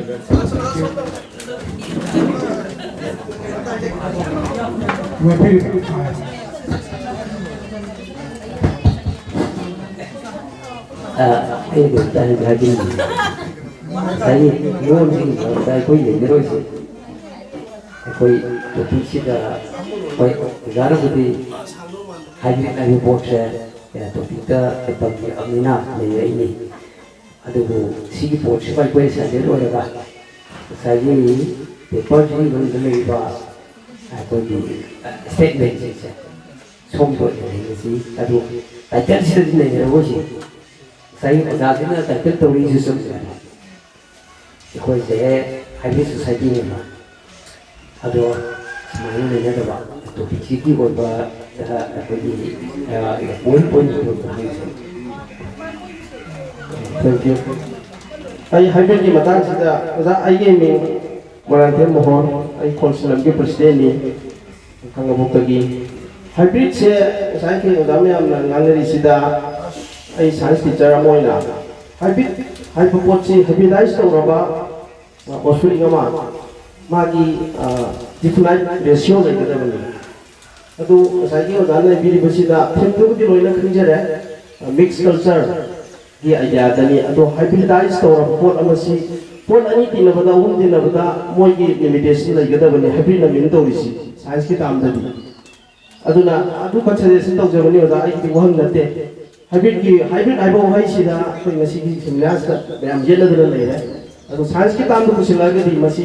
ma ki fix ratio lai da bani limitation lai da bani thank you मुझे उधर दिल्ली ना कौन-सी मुझे दिल्ली ना बा बेस्ट हो जाए दा कैसा हो गया आपका नहीं रहता तो क्या ये दिया कौन सा है जो ये रहा है जो yang dia lah itu ang jaga tu betul abu jam mampu untuk Meitei nak pakai pergi ke tu dan ni ada kompeti ojana semua kumpul betul ya ni apa dia ai ni longjam macam kumar wang jenis ke sehingga ayam hang lepo wang di nanti tu ayam yang tu ina sehingga benar di mana iba Taiwan pan nasi kalimat tu dari tinggai hai besi Taiwan pan hai besi dan kalimat tu dari tinggai sudah pergi Meitei yo iba jadi yang sautuk cengai iba pergi mana mesti lebih nak pergi smash bio tu Taiwan smash demo pasti tahu dan loncat ayam mesti tahu apa hai ba masih dah ini orang wah oi duri beranda terkena Manipur khakta oi ke duri berada kerana berjaga khakta Taiwan pan hai bersina minta kita hai betul tak enak kerja juga saya nang koron Manipur korom deh sana leba korom koni lukton korom ba adiki kajo Meitei ba korom ba adu mami ngam deh adu nang koron si 1774 tahu ni nak main tu इतिहास पंगे नाम grown दो से आदि Hindu name पीबसी नाम grown दो से 1774 तो बने ना माइथन हाई पामाई बिगिनिंग तो हक तक ता अदमा हाई जबता है अदु नाम ग्रोन जी कम दंग तो हुई के हाई बबु समजन बस हजन बा वारी मदा अयाम से ना जे के आइना हाई बनते थिलुबा खंग हाई बा मी सिंगना document na proof torokoni na ai makoi si chumbe na adwai to na haje bane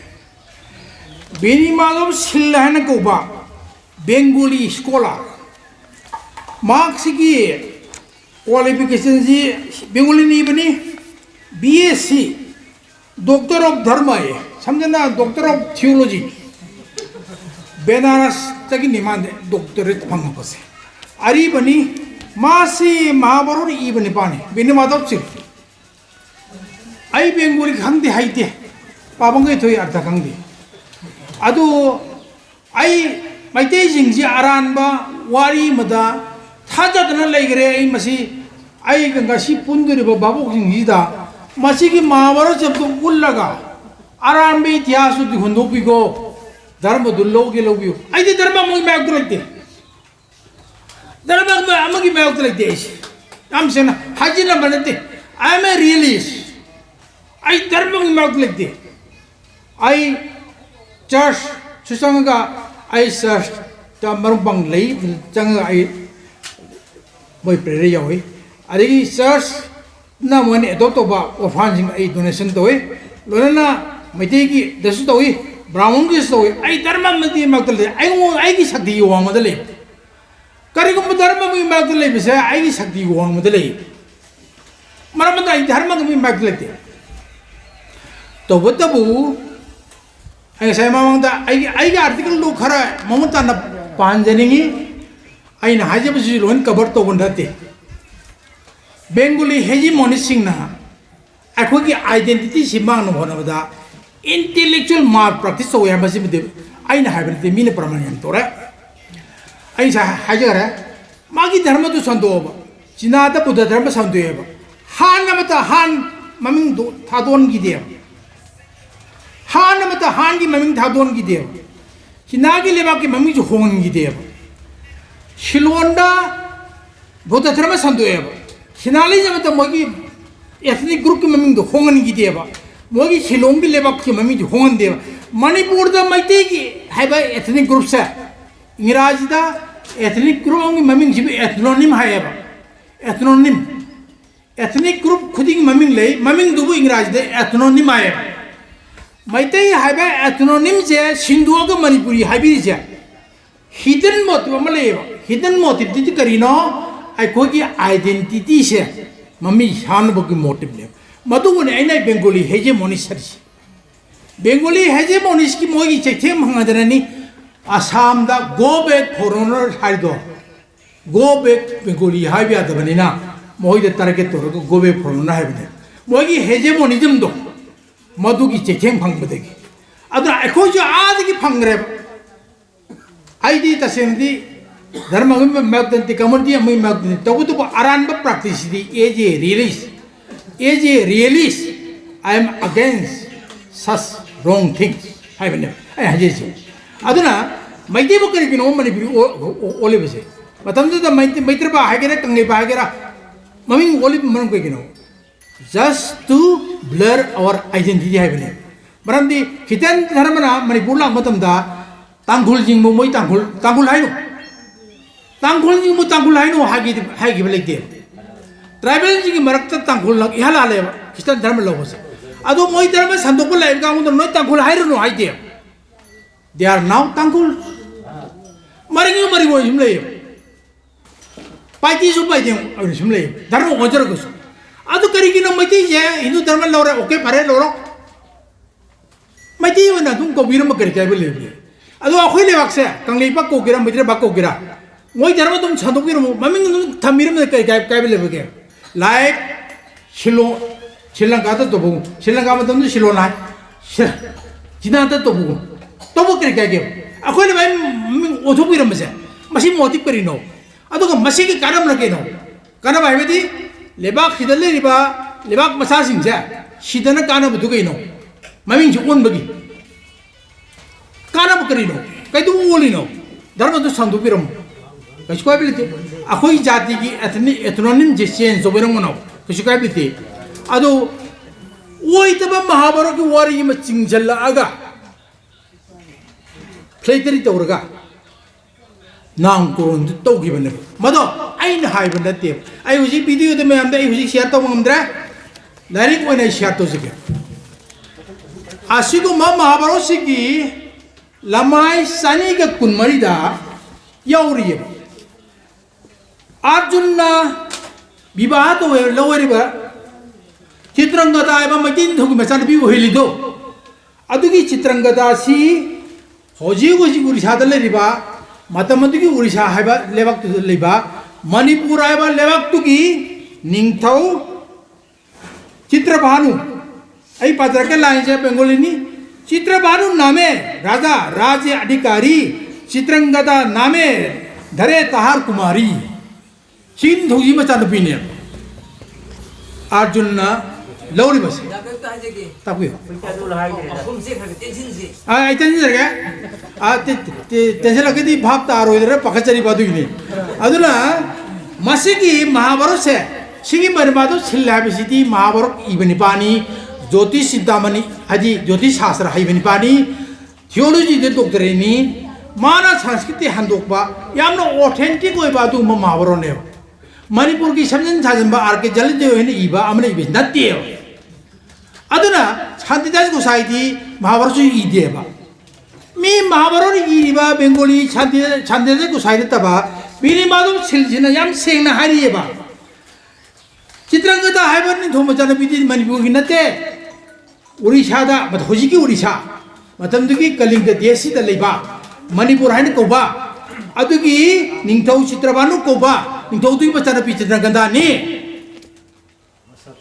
हाइबसे फजने eri हबा अतोपा मना महाभारत से कर्म मतम तो थोखिगे हाबदु येरिको येदरगसु खिस्तना पोकदब सही लिसिंग मदन लिसिंग मात्र की मनुंगसिदा थोखिबनि हाइनिएबा अदो सोमदा थांदेराय को सारे लाइदि पामेबिनि तो गाक्तनि हाइबि गाक्तति खिस्तना छिगर मतुंग सोलिसिंग म छात्र के मतुंग ने अदुदि गसाई महाभारत की लाद छिगरबा अर्जुन दो खिस्त पोकति की सही लिसिंग अनि मंग छिगरबा अर्जुन दो खिस्तना छिगरबा मतुंग सोलिसिंग म छात्र मणिपुर दे हिंगगा चित्रकादागा नोंगबा लाइएबा थाजा बिबी आबराबा आई हाइदरदी धर्म लोबियो I am not against any religion आई धर्म अमदे मगलते मरम दिकर आई इतिक नते कृष्ण बु यादबा राम बु यादबा जेसस बु यादबा अल्लाह बु यादबा उत्तम बुद्ध बु यादबा महावीर जैन बु यादबा नरदक सनामे इबाबु ngो यादबा आई tik natte maramna ai dharma matte ki bayok lete तब सिगी सेमजनबा इतिहास सिगी मायक ले बिदिंग अमे मरम करके डॉक्यूमेंट ले मरम दुना अखोई की मणिपुर से सी सेमजन ममिंग मा थोलगा अखोई की आइडेंटिटी ब्लर चनगा तनबा तोरम मनी अदु मंगा मसे मयाम थाजे बिगी बनी थाजे बिरी बे मी खुदे मुक्ता थाजे बिनु ए हाइबंग जते इशाकी रीजनिंग ना थाजब याब्रा थाजब बम थुक्तबरा डॉक्यूमेंट एंगोंद लेरा सितनते आई वीडियो अमसे लेरी आई याम थौनाइद बोल मने हंदकी कोविड पेंडेमिक मनुंगसिदा याम थौनाइद थब करदो वाके कॉलेज साथरसु लाक्तमिना मोइदा ताना बाई लाइक पादेबा याम सेना टू बी वेरी फ्रैंक याम नुआजरेदा बिगी अहानबा नाम कौन की मतंगसिदा महाभारत थोखिबा इवेंट अमगा मरी लेनालगा मणिपुर सी Meitei Basi Manipur ontoga akhoi identity da disap tore haben adu yam nuajare sina second ki pakum bijara gaya ai samjhar gaya oi samjhar gaya Meitei culture Manipuri culture habisda sai habira Manipuri culture agade Manipur da tariba Tangkhul Maring Muslim ko Nepali puna asupini mana mana ai bang hajar ai kitang explain to war kheba kana sai ki Manipuri culture age di specific culture ma da khone refer to ngam de akhoi Meitei akhoi ki specific culture refer to gare de Meitei culture ne pan bi batai Manipuri culture har ga Meitei culture han refer to do lali hajabani सुमाने खुमजरगे अदुगा सिगी area सिदी नेनगतब याम लेग्रे मरमदुना मयाम दा हंगजगे नेनगतब पोट मयाम से अखोई होजिक लोइन नेनब गमते अखोई मोदरते जो कखल वारी जिरे कखन जगे मथंग दा ओजा छुरन दन ताकबिरिबा ngसागी करी रेफरेंस दा हाइब्रिड तो हाइब्रिड चेंगना अखोइना दिल दौजरी जी सोशल साइंस ने लाइफ साइंस अदुगा असोमदा एग्रीकल्चरल साइंस चक्कर दिया कल्चर अर्थ यामी अदुना आइने समझना हाइदर थमजिनजरगे सोशल साइंस की कंटेक्स्ट लाबियो आइने साइमाउन हाइजरे मसिगी हाइब्रिड ताम जे आइने पुथोकचब नते आई लारिगमता याम नोबल लारिंदा हाइजगे साइने पंजगरे conflicts and tensions हाइबा जुडिशियल राज इशा अमसुंग एन हायर को हाइबर मोइना एडिटर ओबा पृथ्वी की कंटिनेंट मियाम दिगी स्कॉलर ना पेपर से आर्टिकल्स कंट्रीब्यूट रखो लाये मा लाये होंडा मादु दा मैं नो खुदों चारा गदी आई जेरोक्स तोरगा पिजर क्या मां ना हम सुनते हाइब्रिड कल्चर की कंटेक्स्ट हाइब्रिड सिने बसे अदुदा मदुदा hybridization of culture and amount article of Badan either Yauri. Other I know Samong Hajara Sangukabani hybrid culture की context hybrid sin of in harmony. Culture की authority sin a sin Germanina or I sin about me I had seen as Germany science the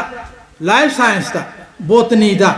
our agriculture the Chilakoya Banati Moi Bodun Amani. Aduna hybrid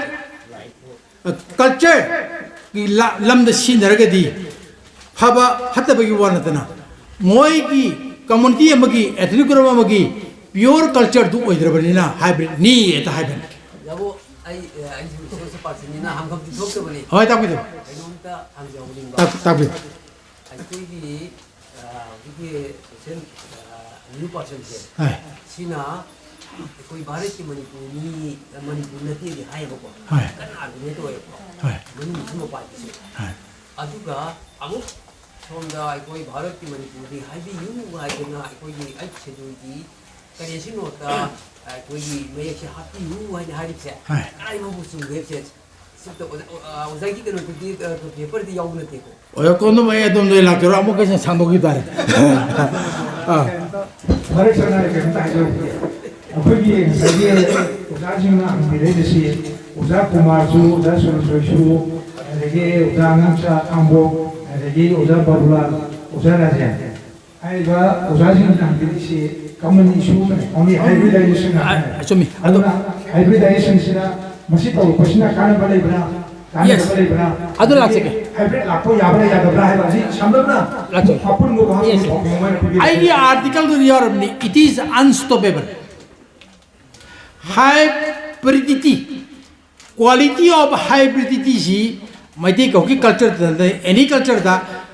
character of hybridity se thingmangam din I article the Europe. It is unstoppable. Similarly, way out the keno have da was that chunu jogi lak rage. It is unstoppable. Unstoppable. Thingmayangam manati. Maramada kituni I article ma chok 2019 19 ro ngani ai hojiku di auri kuirni putuk ro kam dong ni de we out there culture si ahung ba ama sung aring bu bol men mamai chum dai adu bu aina ko cultural steering culture mamai chum we out si sile ai article do hoyel na ba english edition le nge da khar wrong bet ai phongji gi ni english da cultural steering ne we out the carino culture is mamai chumta hai badi culture mamai chuna ba kari karama philosophy the base or culture mamai chungani pereng me dije ma philosophy duna yumham waraga culture mamai chungane maramdi akhoi the kana ta ba pose akhoi thadok bata akhoi the kana ba pose akhoi lo bata aj sam samna maramdi culture a mi akhoi hingmaga mari na mi oi ba khoi ke langmene ke bone Adur berde akhoi ke hingma kamani le daba akhoi de hingma to wa ba pose akhoi mamai chun thok bata hai madu ne ai cultural steering hajiri ji way out habis the cultural steering to biro duga baja matam da bombla thabiru no paisa tingi noise pollution lei air pollution lei thadok biro sigumba cultural steering to be bata this is way out amana athangda oja chun jogi kendong jare when started cultural hybridity si hoi Meitei te ginate culture karam culture ki category bu hybridity si ore ki bi karam matam te ki karam juk te ki hang basi di masi ki pokum si di it is very difficult ai te ki wanate masi di samnan na chairiyang ibadal Meitei ki literature da english ki nongchu longi changilak pa si juk chok tarik thibalai ado culture is yang ko bone jaina jeridini ideological culture material culture behavioral culture karma sok tari ki behavioral culture ji hybrid ore khibno pa ba jiri ba masi thibadi am wa ba bone asai dal jege makha ta discussion it is open not for now hojiki dinatra ko aduna adige manipuri acha oja bablangi asa sijai kumbri awra kale life science and agriculture science amamagi difference dandati social atapiu ya aikogi life ko mari lene badadi whatever physical science or social science ani combine chake do hoy aina hajir bedi nama khaidu piraga tordi dadi aina adu oragadi mioi bagi society mai cultural practice natre ai da yam bajaba yogre answer no dijiga steering to do ne hoy aina hajiri jidi culture hybridization je hybrid power puthok chathok yam thui habne ba aduna agriculture science ki wani puthok ko yaad rahe ba de maduma bi general hoy adun life science ki wani akhoi ki social science aina haje gare amutan haje ke social science ta hybrid culture ja aina puthok cha banda ti si tam je haje gare maramuduna social science ki potu akhoi ki somda life science ki context ta artha hanbirage di chanaro adi opamni aduga life ta akoi ki science me am ja hundu ya banate aduga sida riba hybrid culture ha social science ki ponina social science ki context logi ha hajaban ai ga article ma khata nan to kom pa bigo adagi limitation to hybridization hai limitation assimilation luxury hai ba legele assimilation lay ado ai paper to madu accommodate to de adigi abana ai to ayam lon khumde yaw gorman kale limitation do adum khumbe limitation to hybridization ai ba wang ma ke bana ꯑꯩꯈꯣꯏ ꯃꯣꯍꯟ ꯁꯤꯡ ꯈꯥꯡꯕ lei samjanna Muslim community na non Muslim ji kafiran bhai kaino moi culture ka chan da por akhoi mem tori aduna hybrid sinja phabale phatable adu Meitei ki context de en thaji ge akhoi ki chai chamarom se haidi sandera ku sai laba matung Hinduism ji lor matung da chai chama matung da chai tere khunda khusila ko haibadi Hinduism na ashram da spiritualism da jagoi da isei de lila da spiritualism da in gidana hondere gida ai mapung ma be important don da pi da na living da war craft khuju khole la song da war gi sem chaka da madung gi charukhi da khara oho bale dina asai gi Manipur habele baksi sontari ai monte ityas kar gi moni amana ching da tare be isin law sing si makoi na Meitei ni thogi maruk oramane pamom oramane hadi Hinduism lak dengira Hinduism la matung da makoi ji mangi tuoli harubodegi Meitei ni thogi mayokta hong na tra ga lona migi lebaki friendly oiba dung parja sing oigi asi ai hujimokti document bu tokbang amsidre engonde ikui dena phongi ba engonde document lei aduga madugi e pau donate ta phongi ba article su lei adui matungina achumbo poto ai member thamjebani adu machak kaya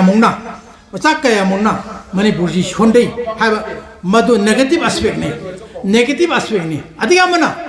megi culture laga hybrid curriculum laga takor kini haiba leke Japan ji isolated country mani haibadi mass isolated country mani adubu Buddha dharma changi moida isolated country morsu magi civilization gi stage do adum chatki haugi kaagi aduna mayangi mangjin thar adum leba mo oi ade amtu jaji ke Japan balamina Japan da Buddha dharma changja garakusu mogi yelong gi dharma Shintoism da akai bepiti Shintoism gi mogi hanagi laifam mafam shrine do adumok da Buddha gi murti ma thambi akhoi na kamai toyi a kariba a hyang dang gi je ato bom me mo tok jeli thota kame kha ado mi Japan da Shintoism je masigi shrine je all shrine je kai de na dum pujab to thami adu Buddha dharma ju mafam du gi nakalam da khil ga thami aduna khena ma masi am le adu sigi saruk sidi segum ba how Samadhan University kitang batang chade lojai adra yoselakpada aina samang ta hajagre aina thengnedur bu kharam mayam da thamjabani masibangna perfect in all respect haina claim dojede aina hajiri bu singji tabi raga nenabi raga makhata na amok nenabagi ai option dudi I am always ready and open. Please. Wajani article hybrid culture. The need of steering of culture. Topic ani han phong repo. Khabar da kari da pa da te chumba ge ding. Adu hojiksi ani punjalaga a hybrid culture and its need of steering. Hai punjam ga de kari kai adu ra ni problem ji mayam gyan ta. Madu lari ko mo phong ga to ru ko ta de paper abadu de madu kini mo loina accommodate ta ngonde. Manandi in order to do steering, there are a lot of mechanisms. In order to explain hybridization, there are a lot of aspects to be explained. Sidi yam paper masam kani. Sidi loina kono ko yabanti. Yes, it is relevant, but in the same paper it cannot be accommodated. Ai samong chaje kare. Masai true national minority hybrid khongdokpo yadabo omit tobo thammi madu hardi kai na ngasi huju hajari ji Muslims in India are recognized minority whereas Meitei is not a recognized minority in India therefore aina omit tobo ne adum main tawdana sigi paper sida loinamok open tobo yabanate maramdi paper sidi yawrise skeletal aspect skeletal mapung oiba khartani ado larikak du dei phong do madre man de Manipur ji like pa ma sim yam wale Kainabu aigi article du boy dira babi de aduna puna moksi aji khana na nabaki loiba company na roi maram de aina paro paper sina maram horga ai amsu one second ajeri mayam na khangbu ubusu matang jaw to puthugiro aina khangbu ubusu puthuk jarake this paper is not perfect in all respect masim dang adiki ai paper amutak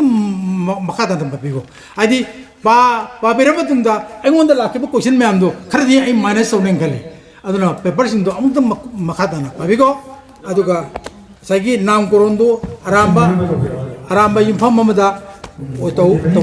thank you mari chimo ko kompini fe matang sidi ko uza namponi tona sagi uzagi duda hang ki bo hang singdo kar sinopna kompini na halo punam mo pukrum jare ai si pangi hormon se lai jamne no tetto na khunjage matam je akhoi gi kai khumna jabo za Mangijao na hangi ba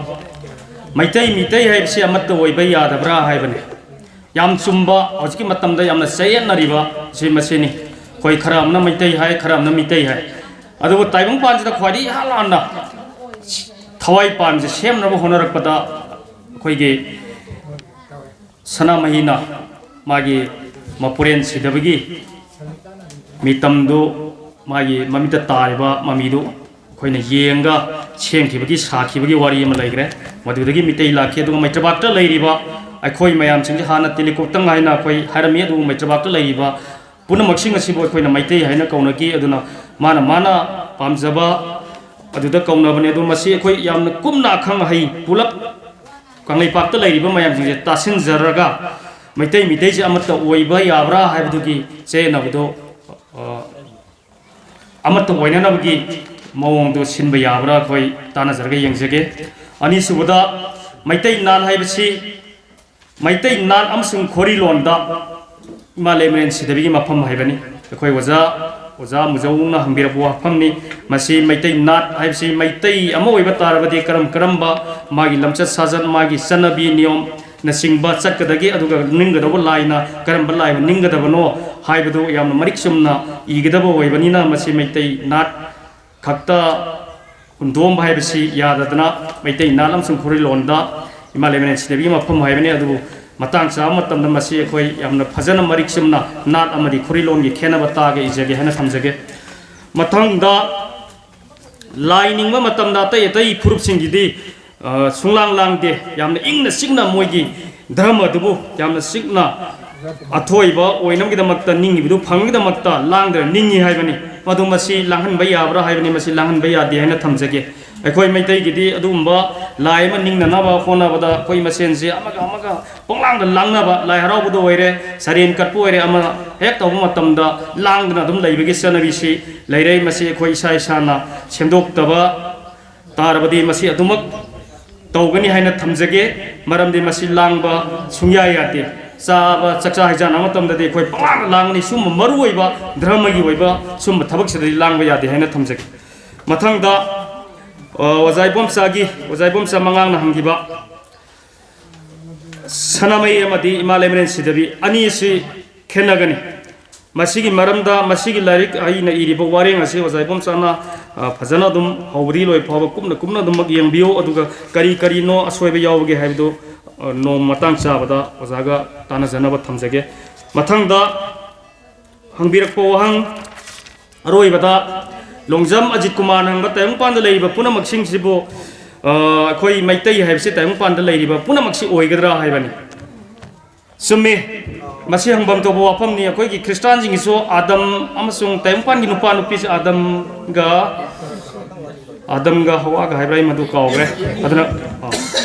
oi de adu magi Kanglipak jati gi matungina adumaina leibagum khoi gi so tayong pan sida khwaidi hal hanba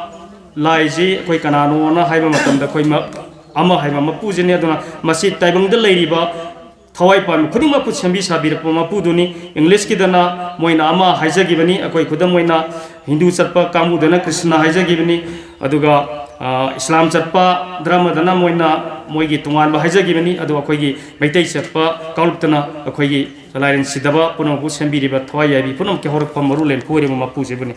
masi hajarga tension jarge ai je thormam salai bana mayam puno bu komje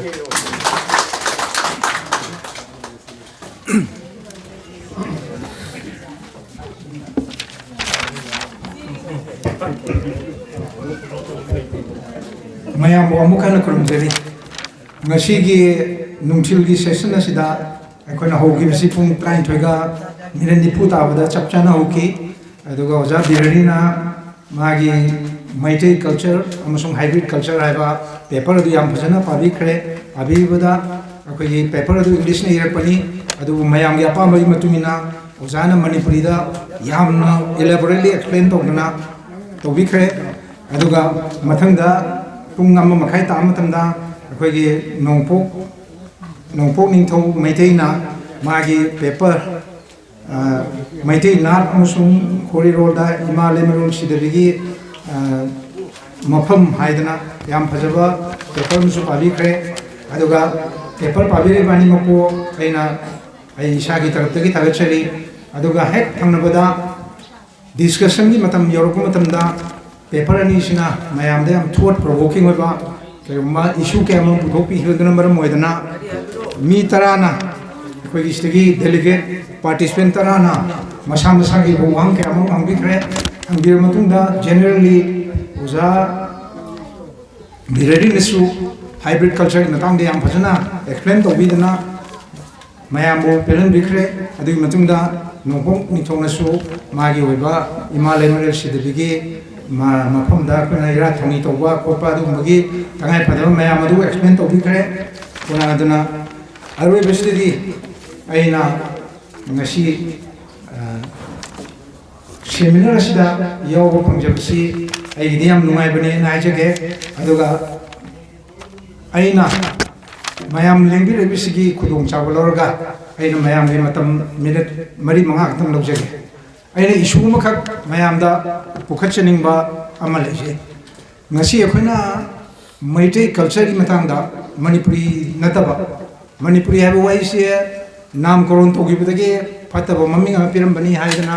koi oza birari ur sem thambi khre mayam na sayam ba aina yanagi madu tangai phadana to gi boram gani aduna akhoi gi culture se da khoi mayam na tawriba sida culture sina cover to the aspect si rei letabani literature su to bi agani religion to gani adege akhoi gi line lai song pramuk su loin to gani aduna to gudabu culture sidi from one generation to another generation sum thangdaraga lakadamne mathang mathang putharaga chatpa oigadamne aduna madu condition dum tangdi aina mayamda ngena to jing puning changba ai pamje amadagina generation amada chathaba ekhoina sum khudung ini na sum chatpa mayam su thadok ba yadraba aduga sum sem hong na sum hong na salapa tawudadi miro namada mathang chatkiba each and every aspect to aduna the Loinmark cultures na cover to we I don't know Meitei culture di matangda similar to ise yam relevant or matang khak lei aina khanjabani ai gi wakhalda hoje Manipur da achobu dimanam lere kari diman no Meitei natraga Meitei ise India gi schedule tribe ki list ta changedra chaloidra aiba issue ma leire rei praja ke amuna Meitei community na Meitei na ekhoi community se schedule tribe list changeda bani haina dabi tawri se phanayam kuire aduga masi it is gaining momentum aibitare adu mayam ya bai changjo dum hengalali masida aina issue ase sumbo seminar da khanaba yaba aspect amu hantang ai mayam da thamjage madudi Bharat Sarkar na karam ba tribe amabu schedule tribe on a chanbi abage have criteria ama phongre criteria si thanadagi from time to time la pasina 2017 koi ngasi de ni sahi mari romgi mamangda 2017 ki December da government of India notification ma thokre notification thokpai matungina Kanagumana, scheduled tribe lista, Kanaguma community amana, request or Patargadi. Karamina examine Togani, Aduga, Kari procedures at Kani having Matanga, and notification, norms some talk. I even norm say Constitution of India, the Yawa procedure in a tea. Adu government of Indiana, Masigi Nium, Tishanani, Hadana, Hondo Kravani, Adu Matuna, Nium to the one conditions here, Manga Kapame. I know Masi has been the Kaino the Masida, culture, the Maru part of Yawa, Adu Yana, Mayam Lapiri was the Tamjan Ruivane, and with the conditions here. As I gave particular community though, Madugda indication of primitive threats. Yelumia Magunse, primitive threats, I have Jati did like them now. Kayumas do tradition Garagati. I don't know primitive threats here, I couldn't Yelumiki, good ma'am, say, Nenavi, I don't see a Kuna machine Nenavi, Matam Pongavi, I don't know, some Nijage, some Natamzage, I don't know. Number one condition here, indication of primitive threats. I Yelumi or Magun Leva. Number two, the quite relevant point, distinctive culture. A quick culture is like culture is from our forefathers, a question Matang, inherit or Sumputan, Chanabi Mogadam. Adumba, Chanabido, distinctive Mogadam. Distinctive ability, particular Atop group the gay, a question to Kaita Romo Gadam. Distinctive traders is Nainabi, a quick liar among the row which can be said. A question distinctive will be a. And the year when Yum the Sanamela to say, she's a distinctive among the eye. And the year I do not about, I take Makaka Amun about Yexalize it. Yexalize Zoo, a quick distinctive will be a. As my dog now, culture is a lady, ma'am say, Kari expecting door, a quite distinctive way. I believe relevant to Meitei community only, I will say. A distinction to how do we distinguish ourselves from other communities. Maybe profession will be a Maibi profession. I Karatajak, although Hojiti, Chocolate Matuna, Maibi say, Ozana, I begin with a midwifery head. ANMC, auxiliary nurse and midwifery head. ANM. I think staff nurse is midwifery, Yawa. Chabopi social. I don't know, most training period. Hanagi indigenous Weba, a quiggy Shabopi sing the Namon, die training pyramid. Sage, Quiggy was up, Mangijao higher. Die training pyramid, I didn't Matunde Huzik and Usum Laev. Nursing is the training period. I do can skill part attendant SBA, skill part attendant. I think you move surgery the car, I cesarean section the car, Angang Namatamda, operation to the car with Mutamse. Masidajo OT nurse training period. Smite Yam developed Yam Tore, Adu Hanagi, Maibi culture is quite distinctive Manipuri, can Manipuri highway address, Meitei culture ni, I know when Lobe Aduna, I quite distinctive culture say, Kari Shangita Gab say, Shumbush Minargumase, Hudupiraga. I quit say, Sagi tribe see Chanbi Yaribra, Natri Yadabra, I quit hectic demand or remain to Wisn Pabra, Natraga to Topra. I was a morta Hajo Hargadi, a quickie Tungana, distinctive cultures in Blavin. I couldn't Madu, Numeratova, I gave enumerations to Rotoraga, Shini, Anna, I couldn't Sanduna Tapo the car way. I don't know, ma'am, Apunba, Mifam Zikatoina Pamaga, distinctive cultures in Tanda, 9 of you. Simatamzage, again number 3, the my geographical isolation. Geographical isolation in Manipur city, Manipur total area, Chorana, Lishing Kunito square feet Kumba, Lishing Kunito Chohum Gano, I don't know, Lishing Kunito square feet, see Manunda, Valley areas, only 2,000 square kilometers, 2,000 square kilometers. I see Yamde, 2,000 square kilometers, Equina, Marak Mayum, the Yantargadi, put Nipusang, excuse me, kilometer Nipusangba, the Yankee Nipu Purikanda, 2,000 kilometers, square kilometer tire. I don't know, Manipuri Valley is very small. I the kilometer, Matonum de Matonum Chapada, kilometer Yankee, Oevadum Mafam. I do a quick population say, she's a big panel. Manipur is about 30 lakhs with 3. ꯑꯗꯨꯒꯤ ꯃꯅꯨꯡꯗ other ꯇ꯭ꯔꯥꯏꯕꯁꯤ ꯈꯥꯏꯗꯣꯛꯑꯣ ꯃꯄꯥꯟꯗꯩ ꯂꯥꯛꯄ ꯈꯥꯏꯗꯣꯛꯄ ꯃꯇꯝꯗ ꯃꯩꯇꯩ ꯅꯠꯇ꯭ꯔꯒ ꯃꯩꯇꯩ ꯍꯥꯏꯔꯣ ꯃꯩꯇꯩ ꯀꯝꯃ꯭ꯌꯨꯅꯤꯇꯤꯁꯦ ꯃꯁꯤꯗꯤ it is around 10 lakh population ꯑꯗꯨꯒꯨꯝꯕꯗꯅꯦꯕ ꯑꯗꯨꯕꯨ ꯏꯟꯗꯤꯌꯥꯒꯤ ꯃꯐꯝ ꯑꯇꯩꯗ ꯒꯨꯖꯔ ꯀꯝꯃ꯭ꯌꯨꯅꯤꯇꯤꯒꯁꯤꯗꯤ in terms of crores ne moi leise moi ju je scheduled tribe ki community se mi un haire gujar gas aduna adu ma yeng tar gadi a little over 10 lakhs 1 million gumba adu moden ne ba ko ki population se aduna si matang da geographical isolation ji ki condition se masi me yam phana fulfill tawre ko ji ching kaya marum no question laga Pisak people valley machama 2000 square kilometer khak leiba valley bada leiba ne aduna the criterion for geographical isolation se ko fulfill tawre adagi mathang da mari subada mon hai shyness of contact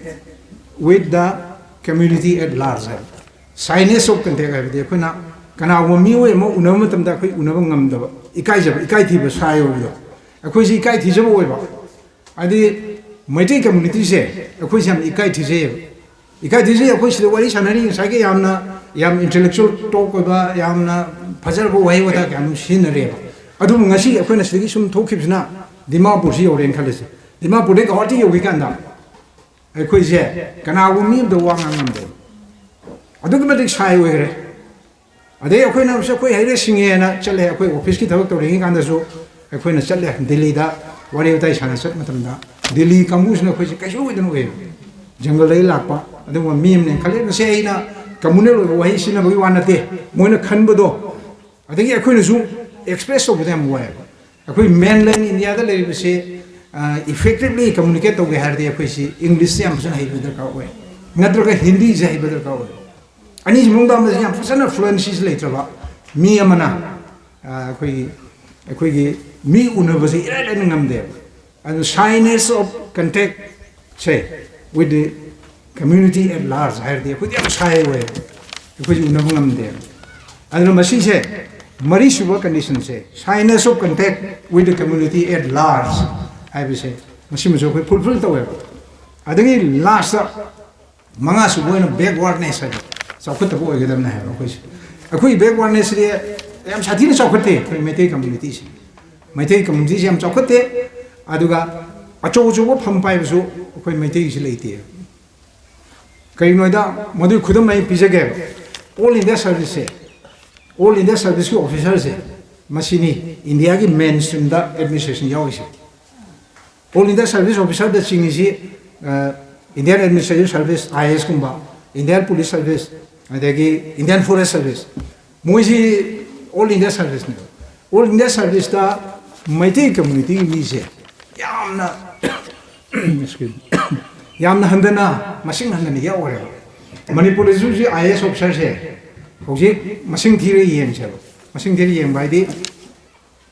khwai makok se chief secretary mathang da additional chief secretary le adi mathang da principal secretary de commissioner le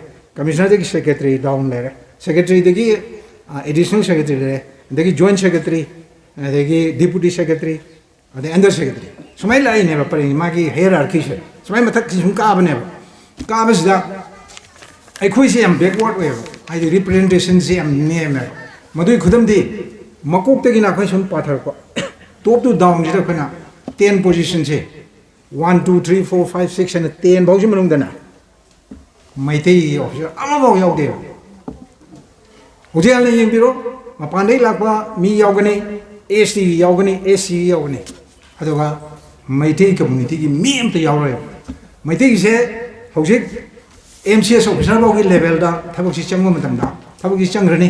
mathang promotion karani sum karaga ma je IAS da nomination pirani direct phang pon ta ba aduna all India service da Indian administrative service da nomination pirani matung da sum mathang karak basina secretary level da ki karaga commissioner bo karaga adum lep krene commissioner da ka matam na masai chei humpu su do bo chei amani da ngai kan karani aduna sai gi principal secretary gi level da langamdre adagi additional chief secretary da langamdre chief secretary langamdre aduna koi backwardness se siga chaman na kaino da su Indian police service su IPS su to gi ada koi gi mi फंगी बाइबो कोई सिगे केनो हाना finance minister वंबा जॉय कुमार मादे DGP फंगरे तो पोस्ट फंगरे अदु मादे डायरेक्ट चंगपा आई लाइव फबदगी माना इन केनो दा आईपीएस तो डायरेक्ट लाखिबगी मा फंगी बने अदु हुजि मा रिटायर तौरे अदु लेहुरिबा मणिपुरी ऑफिसर अमत आईजी लेवल दगी हेन वांग चपंगम दे मसे अखोगी बैकवर्ड से कनाइबो लेगे हेबदो असु नैनरी येंबो माने आई सामक लेप्सरी बाइसी आई सासे आई एमए भोग तमेन लोय पोस्ट ग्रेजुएट आई 1970 दाई एमए पास तो बने अदो आई नम सियाजरी से कहिनो त अब आई फादर दुगी मागी एजुकेशनल क्वालिफिकेशन कहिनो आई नाम बतारगदी फादर दुदी माय क्वालिफिकेशन दैरम दे फादर जी इलिटरेट वे अदगी आई फादर दो ग्रैंडफादर दो अदुजु लाइक हेरम दे अदु वर्ते आई जी कनानो आई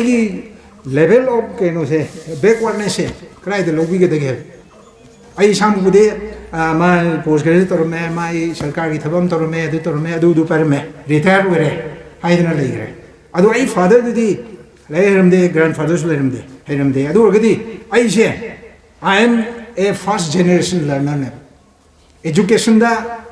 आई ना लाइक तमे से आई फर्स्ट जनरेशन लर्नर ने मैं हजरी बा पॉइंट से कनो तो बिरे को I the first generation learner ने आई सानी पदो मा सेकंड जनरेशन लर्नर ने आई सानी पदगी मचा दो थर्ड जनरेशन लर्नर ने अदु वेरे मेन स्ट्रीम इंडिया ददी जनरेशन कया लरी हेबु ओरगे कया मोगरे अदु दे मसिंग थीब ngамद्रे जनरेशन दो जनरेशन आफ्टर जनरेशन लेगरे अदुना मणिपुर से तसेंग बैकवर्ड ओइबने अदुगा बैकवर्ड ओइरे हाबगी प्रमाणम सु लेगरे करी प्रमाणो अखोई इंडिया गवर्नमेंट मंडल कमीशन ना लिंकट करे मंडल कमीशन ना रिकमेंडेशन तो मतुंगना बैकवर्ड क्लासेस की लिस्ट पोंगरे अदर बैकवर्ड क्लासेस होजी अखोई मैमना ए ओबीसी सर्टिफिकेट ना स्कूल कॉलेज मिंग चंदसु ओबीसी संगे थबक तबसु ओबीसी सर्टिफिकेट संगे मसी हारि संगे नो अदर बैकवर्ड क्लास है अदर मैटेई जे बैकवर्ड क्लास मोइना लिस्ट ओरे अदुना हाइरिबा कंडीशन सिदा बैकवर्डनेस हाइबा कंडीशन जे फुलफिल तौरे अदु ओबोदी अखोई जे कंडीशन मैन पूरा फुलफिल तौरे है अखोई खंगब्रा है अखोई खंगद्रे अखोई मसेन खंगमिनबम संगे है आइदि मयामना अवेयरनेस रेजिंग तो बम संगे अवेयरनेस रेजिंग है बिदि मोइन कंडीशन जे अमुका नाइजगे मतम याम कोई लोगजरय कंडीशन जे इंडिकेशन ऑफ प्रिमिटिव ट्रेट अखोई जेलोमी ओइबनी हाइबगी मगुम लेगदमनी हाइबनी नंबर 2 द डिस्टिंक्टिव कल्चर अखोई गे तोंगान कल्चर लेगदम कल्चर एंगसा हाइजो जगोई सारसु पुंग येरसु अमतोरसु अखोई एंटरटेनमेंट एंड लोगसु याई हाइदना जानु हाइग्रे अदगी कल्चर की डेफिनेशन मैम लेग्रे लेरगसु तसेंगना कल्चर जे हारप तारगदी it should be handed over from generation to generation ipa ipu haktak de sum muthang puthar gadamne ade hojiksu modify tawba culture je akhoi gi haktak tagi icha da puthar gadamne ede issue da puthar gadamne adu puthara kanda mai gi culture gi status la khatoine aduna distinctive culture je si matang da akhoi je how we can distinguish ourselves from other communities haibadi other community ne chaliba ports dagi अखोइना मयांग पुन मानदबा distinction लेबा distinctive होइबा करी की pot लेगे जे थिदो पम संगे अदुना इना सोइबाम मंगिजाओ करीगुमा culture की seminar से सुम तोबी तारगदी डिस्टिंक्टिव कल्चर से सिजु टॉपिक अमो ओइबे याब्रा न खनबियो मरमदी अखोइना कल्चर सिदा अखोइबु डिस्टिंग्विश तोबो ngambabdi आइदि if we are able to distinguish ourselves and if we can prove that we have a distinctive culture अखोई क्लेम दो अखोई क्लेम फॉर इंक्लूशन दो अदु जस्टिफाई ओदो अदुना मसिजो आई मैम लापिरिबा खंगाई पार्लियामेंट दे थमजगे अदुगा साइ जियोग्राफिकल आइसोलेशन की principal सिदे दम always अदुम लेजरे अदुगा अदुगी geographical isolation दे दम लेगरे अदुगा मणिपुर लेबा plain area से अखोई जिबगे हिल प्लेन आइदना अखोई के डिस्टिंक्शन अमा लेबदोंग तौरे मसी उजानसु साहेबी एलाइनेशन आइना अमगा यंथिनानबा तुखाइ तहानबा खोलनबा अदुम कयाम लेरे Adubu Manipur Valley se geographically yenta di kaino neba 790 meters above sea level now. 790 say 2000 nearly 2500 feet now. 2500 feet above sea level now. Sa khoi ching le ba me ba khoi si samna la. Plane ne ra khoi si chum na ching ne ko shel ga sida mate ma plane oi ja je bai wa ne ba. Ha ta sing mure khoi se hill people ne ba khoi se. Hill people ne magi location do khoi ching thak ta le ne ba. Ching si ching me am ne ko shen ga mayai du da 790 meters above sea level or 2500 feet above sea level level.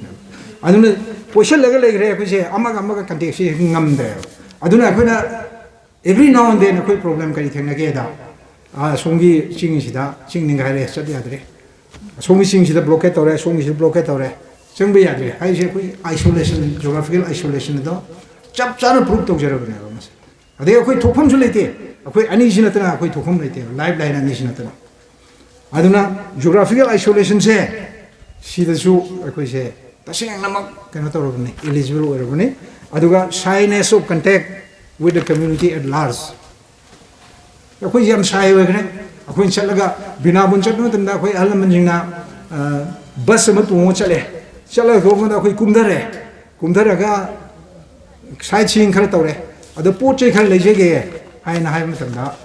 guide ma yorga dukan ro pusan bidre de aina lening po tu leibang amde ko praja jing chali se gari load ani chale kumdare kanda mi duna guide to bidre de ko poche leing amde ko ji we are so shy ko ne ko hai sing ai bi yaro e apane thokan na khang ya adum ngam ngamro e aduna ko se yam chaukhitaba backward oiba community ni haidana ko india government su recognize to bire adagi ko mapan thok matamna mi ga contact to su effectively ngamdre geographically ko si isolated oire aduga ko gi tonganba distinct culture msule jere aduga ko si primitive oiba yalomi oiba magun kam lere maramaduna singbo mayam se mayam da sanduk minaba mateng pangsi aduga mayam khangai sina maru heba seminar singa sinbi dana singba awareness puthokpi waina ai thamjage revolution lapada ai monda asi khudong chaba ma pibi beidamta aina organization the human resource multipurpose organization thermo wangbo amu hanana thagacheri wai khrisilo jeraga mayam dei bidai la de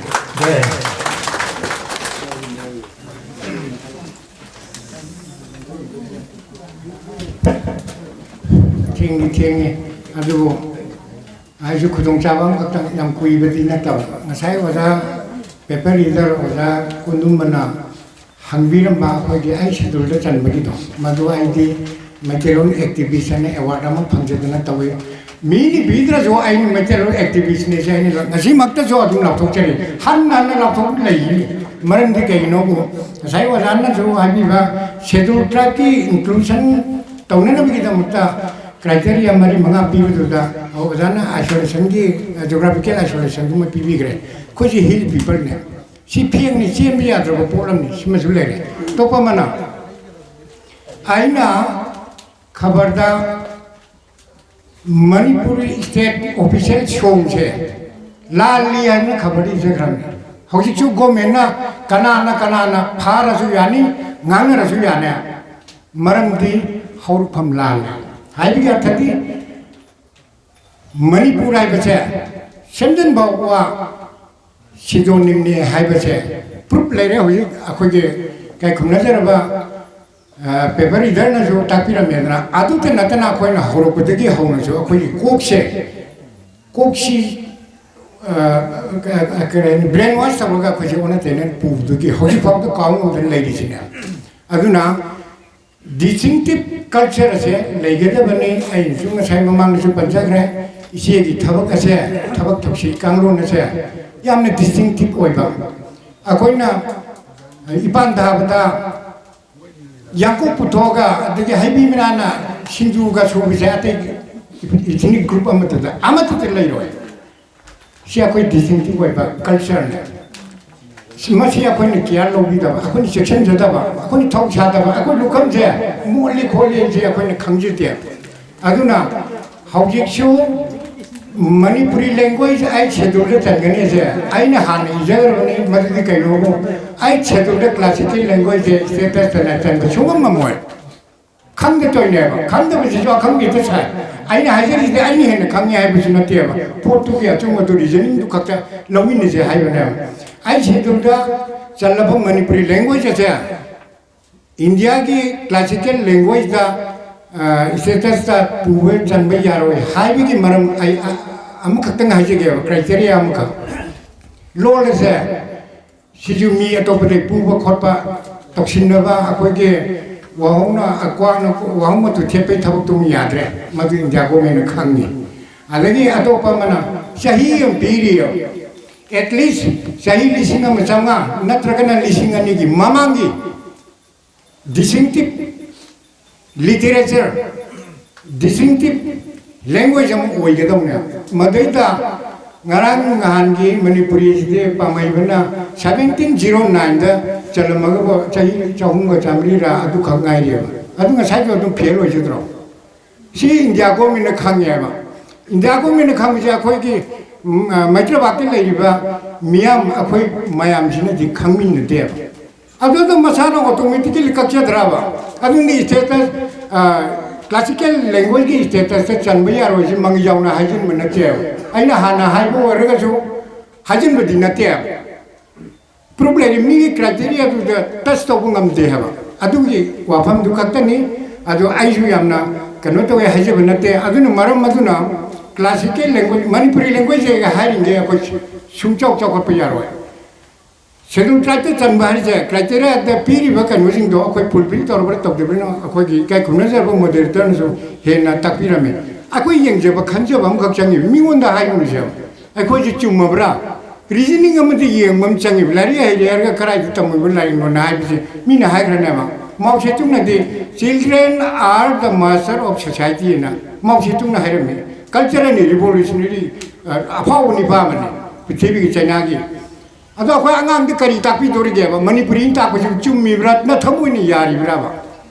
थमोइनि याबम तो मिंगोंदा हाइरगोंजेबा आई थमोइना आई इचादु देसु the Manipuri loan नाइबजिबु सिबु तापजि पाप चेलोइद्राबा मकेलोनने सिगना हाइद्रि मरम कइगिनो अखोई load तोरि मरम कइगिनो अखोई इरमजिदा अखोइना मिरोड ओजोरि मरम कइगिनो अगर India government मदु खंगे है अदुना मजेलोने एक हाइजिबो मकै मणिपुरी लैंग्वेज हाइरगते अखोइगे इकाय खुनजरबा मचिन तुंगबा मयामना तखलिसे सुंफंग फंगोय थाजेबियो इंडिया गवर्नमेंट सिनान खंगे अदुना क्राइटेरिया जिंदो खोना हाना फुलफिल तौरबरा तौदिरबरा से कोमियाम खंथमिनजी हाइबनी अरोयबदा आई गिसु ngangrदसि हम nganनि अदु फारे आई ngasi गिदि लोचनजरगे आइना हाइजिनिंग दी माइबी की प्रोफेशन जो डिस्टिंक्टिव वाइब कल्चर की मनुंग चनबा आई खोई के आइडेंटिटी जिबु ngaकपदा डिजर्व तोबा प्रिजर्व तोबदा यामना तंगाई फदबा उपाय अमनि हाइदना हौजे अंगांग पोपदु डॉक्टर न करिना पोखरगजो इपान की थबक थोरम मेजदि कानबे याते आदो अति कम्युनिटी दि इपान की थोरम लाइरे खोई की चंगिबु पोचंग आदि लासोन तिनजोन दो अखोई का तोंगान बा अतै फुरुक तकी तोंगान बा मनी मसिजु अमन ने हाजेबनी अदन कल्चर से ngaकपदा अखोई की इशारिंग तोबदा अखोई से खंगिना बा सो चंगी हाइदना मयांगी मफमदा आइना हनानजु खुरमजरी अखोई सिंजे लांगजे जिगी पांदमदी असेंग ममक्ति कल्चर से जो अखोइना सि सान्देदास गोसानी मी फुनर मनते मी मते माना फुनरगा चैलेंज तरो मनते बा माना तरो मिसे अखोई तौरमिसे करी नोइबो कल्चरली अखोई की आइडियोलॉजिकल कल्चर इज एते तौरमने अदु जेनरेशन के चलिसिने अखोई होजे आई कुइबो कुइदे अखोई की से मी का से मूर्ति का हाइर मी मसिन थिउ का हाइर नंग बेराली की हाइर में थकुलोन गंगे हाइगले असमान जोना एसिमिलेशन से अदुकी मतिक तौरमग्रे अदे केमिका दा काय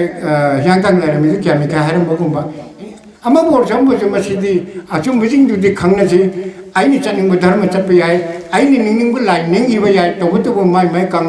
mai ma gi ke pari ngam di lai di na madu madi kauru kum di kari da ma identity je preserve to be identity je preserve to kari kan be ba ngasai di economically facilities me am do khoi mangal ga lai di se ma se khoi nga pu kan ba mi changi ha adu khatang hajabani aina hajar jima punamaki mafamda hannan khuramjari ashoy ngam yaw so ngapi gani na hajar hagat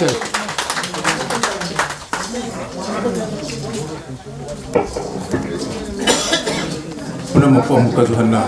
khuramjari promise ilo silak pa thawal wai ron kevin widamata sebam sawa Meitei puya wai libo ko sinjari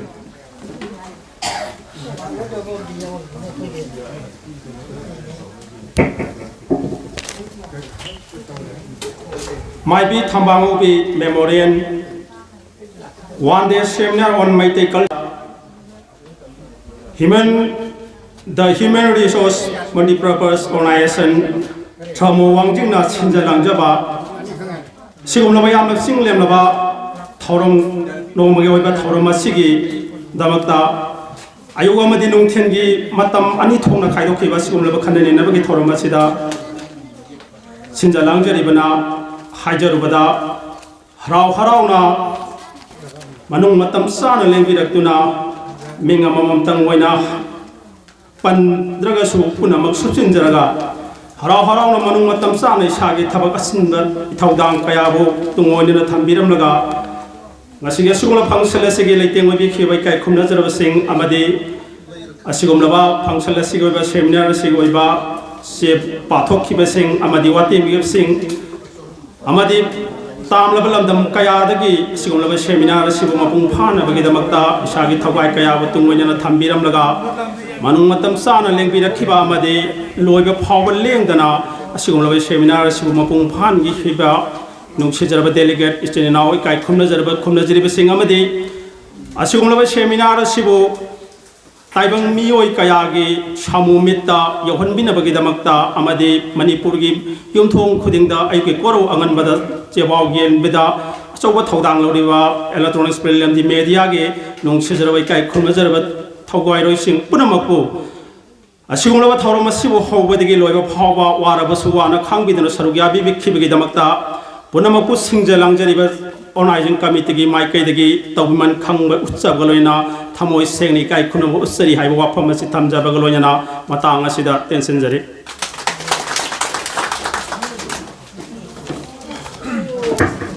Yai faraba koro numit asida pangtungiba seminar si matang sa ida suamu natragana chaliba sa isa suamu ko sa seminar masulak bayari hebagi tazabu thamjari lengbiran libal kwai punamapu The Human Resource Multipurpose Organization Tramo Wangjing Meitei Waki Mai Kedi Hana Tagal Fong Kosari. Thank you all.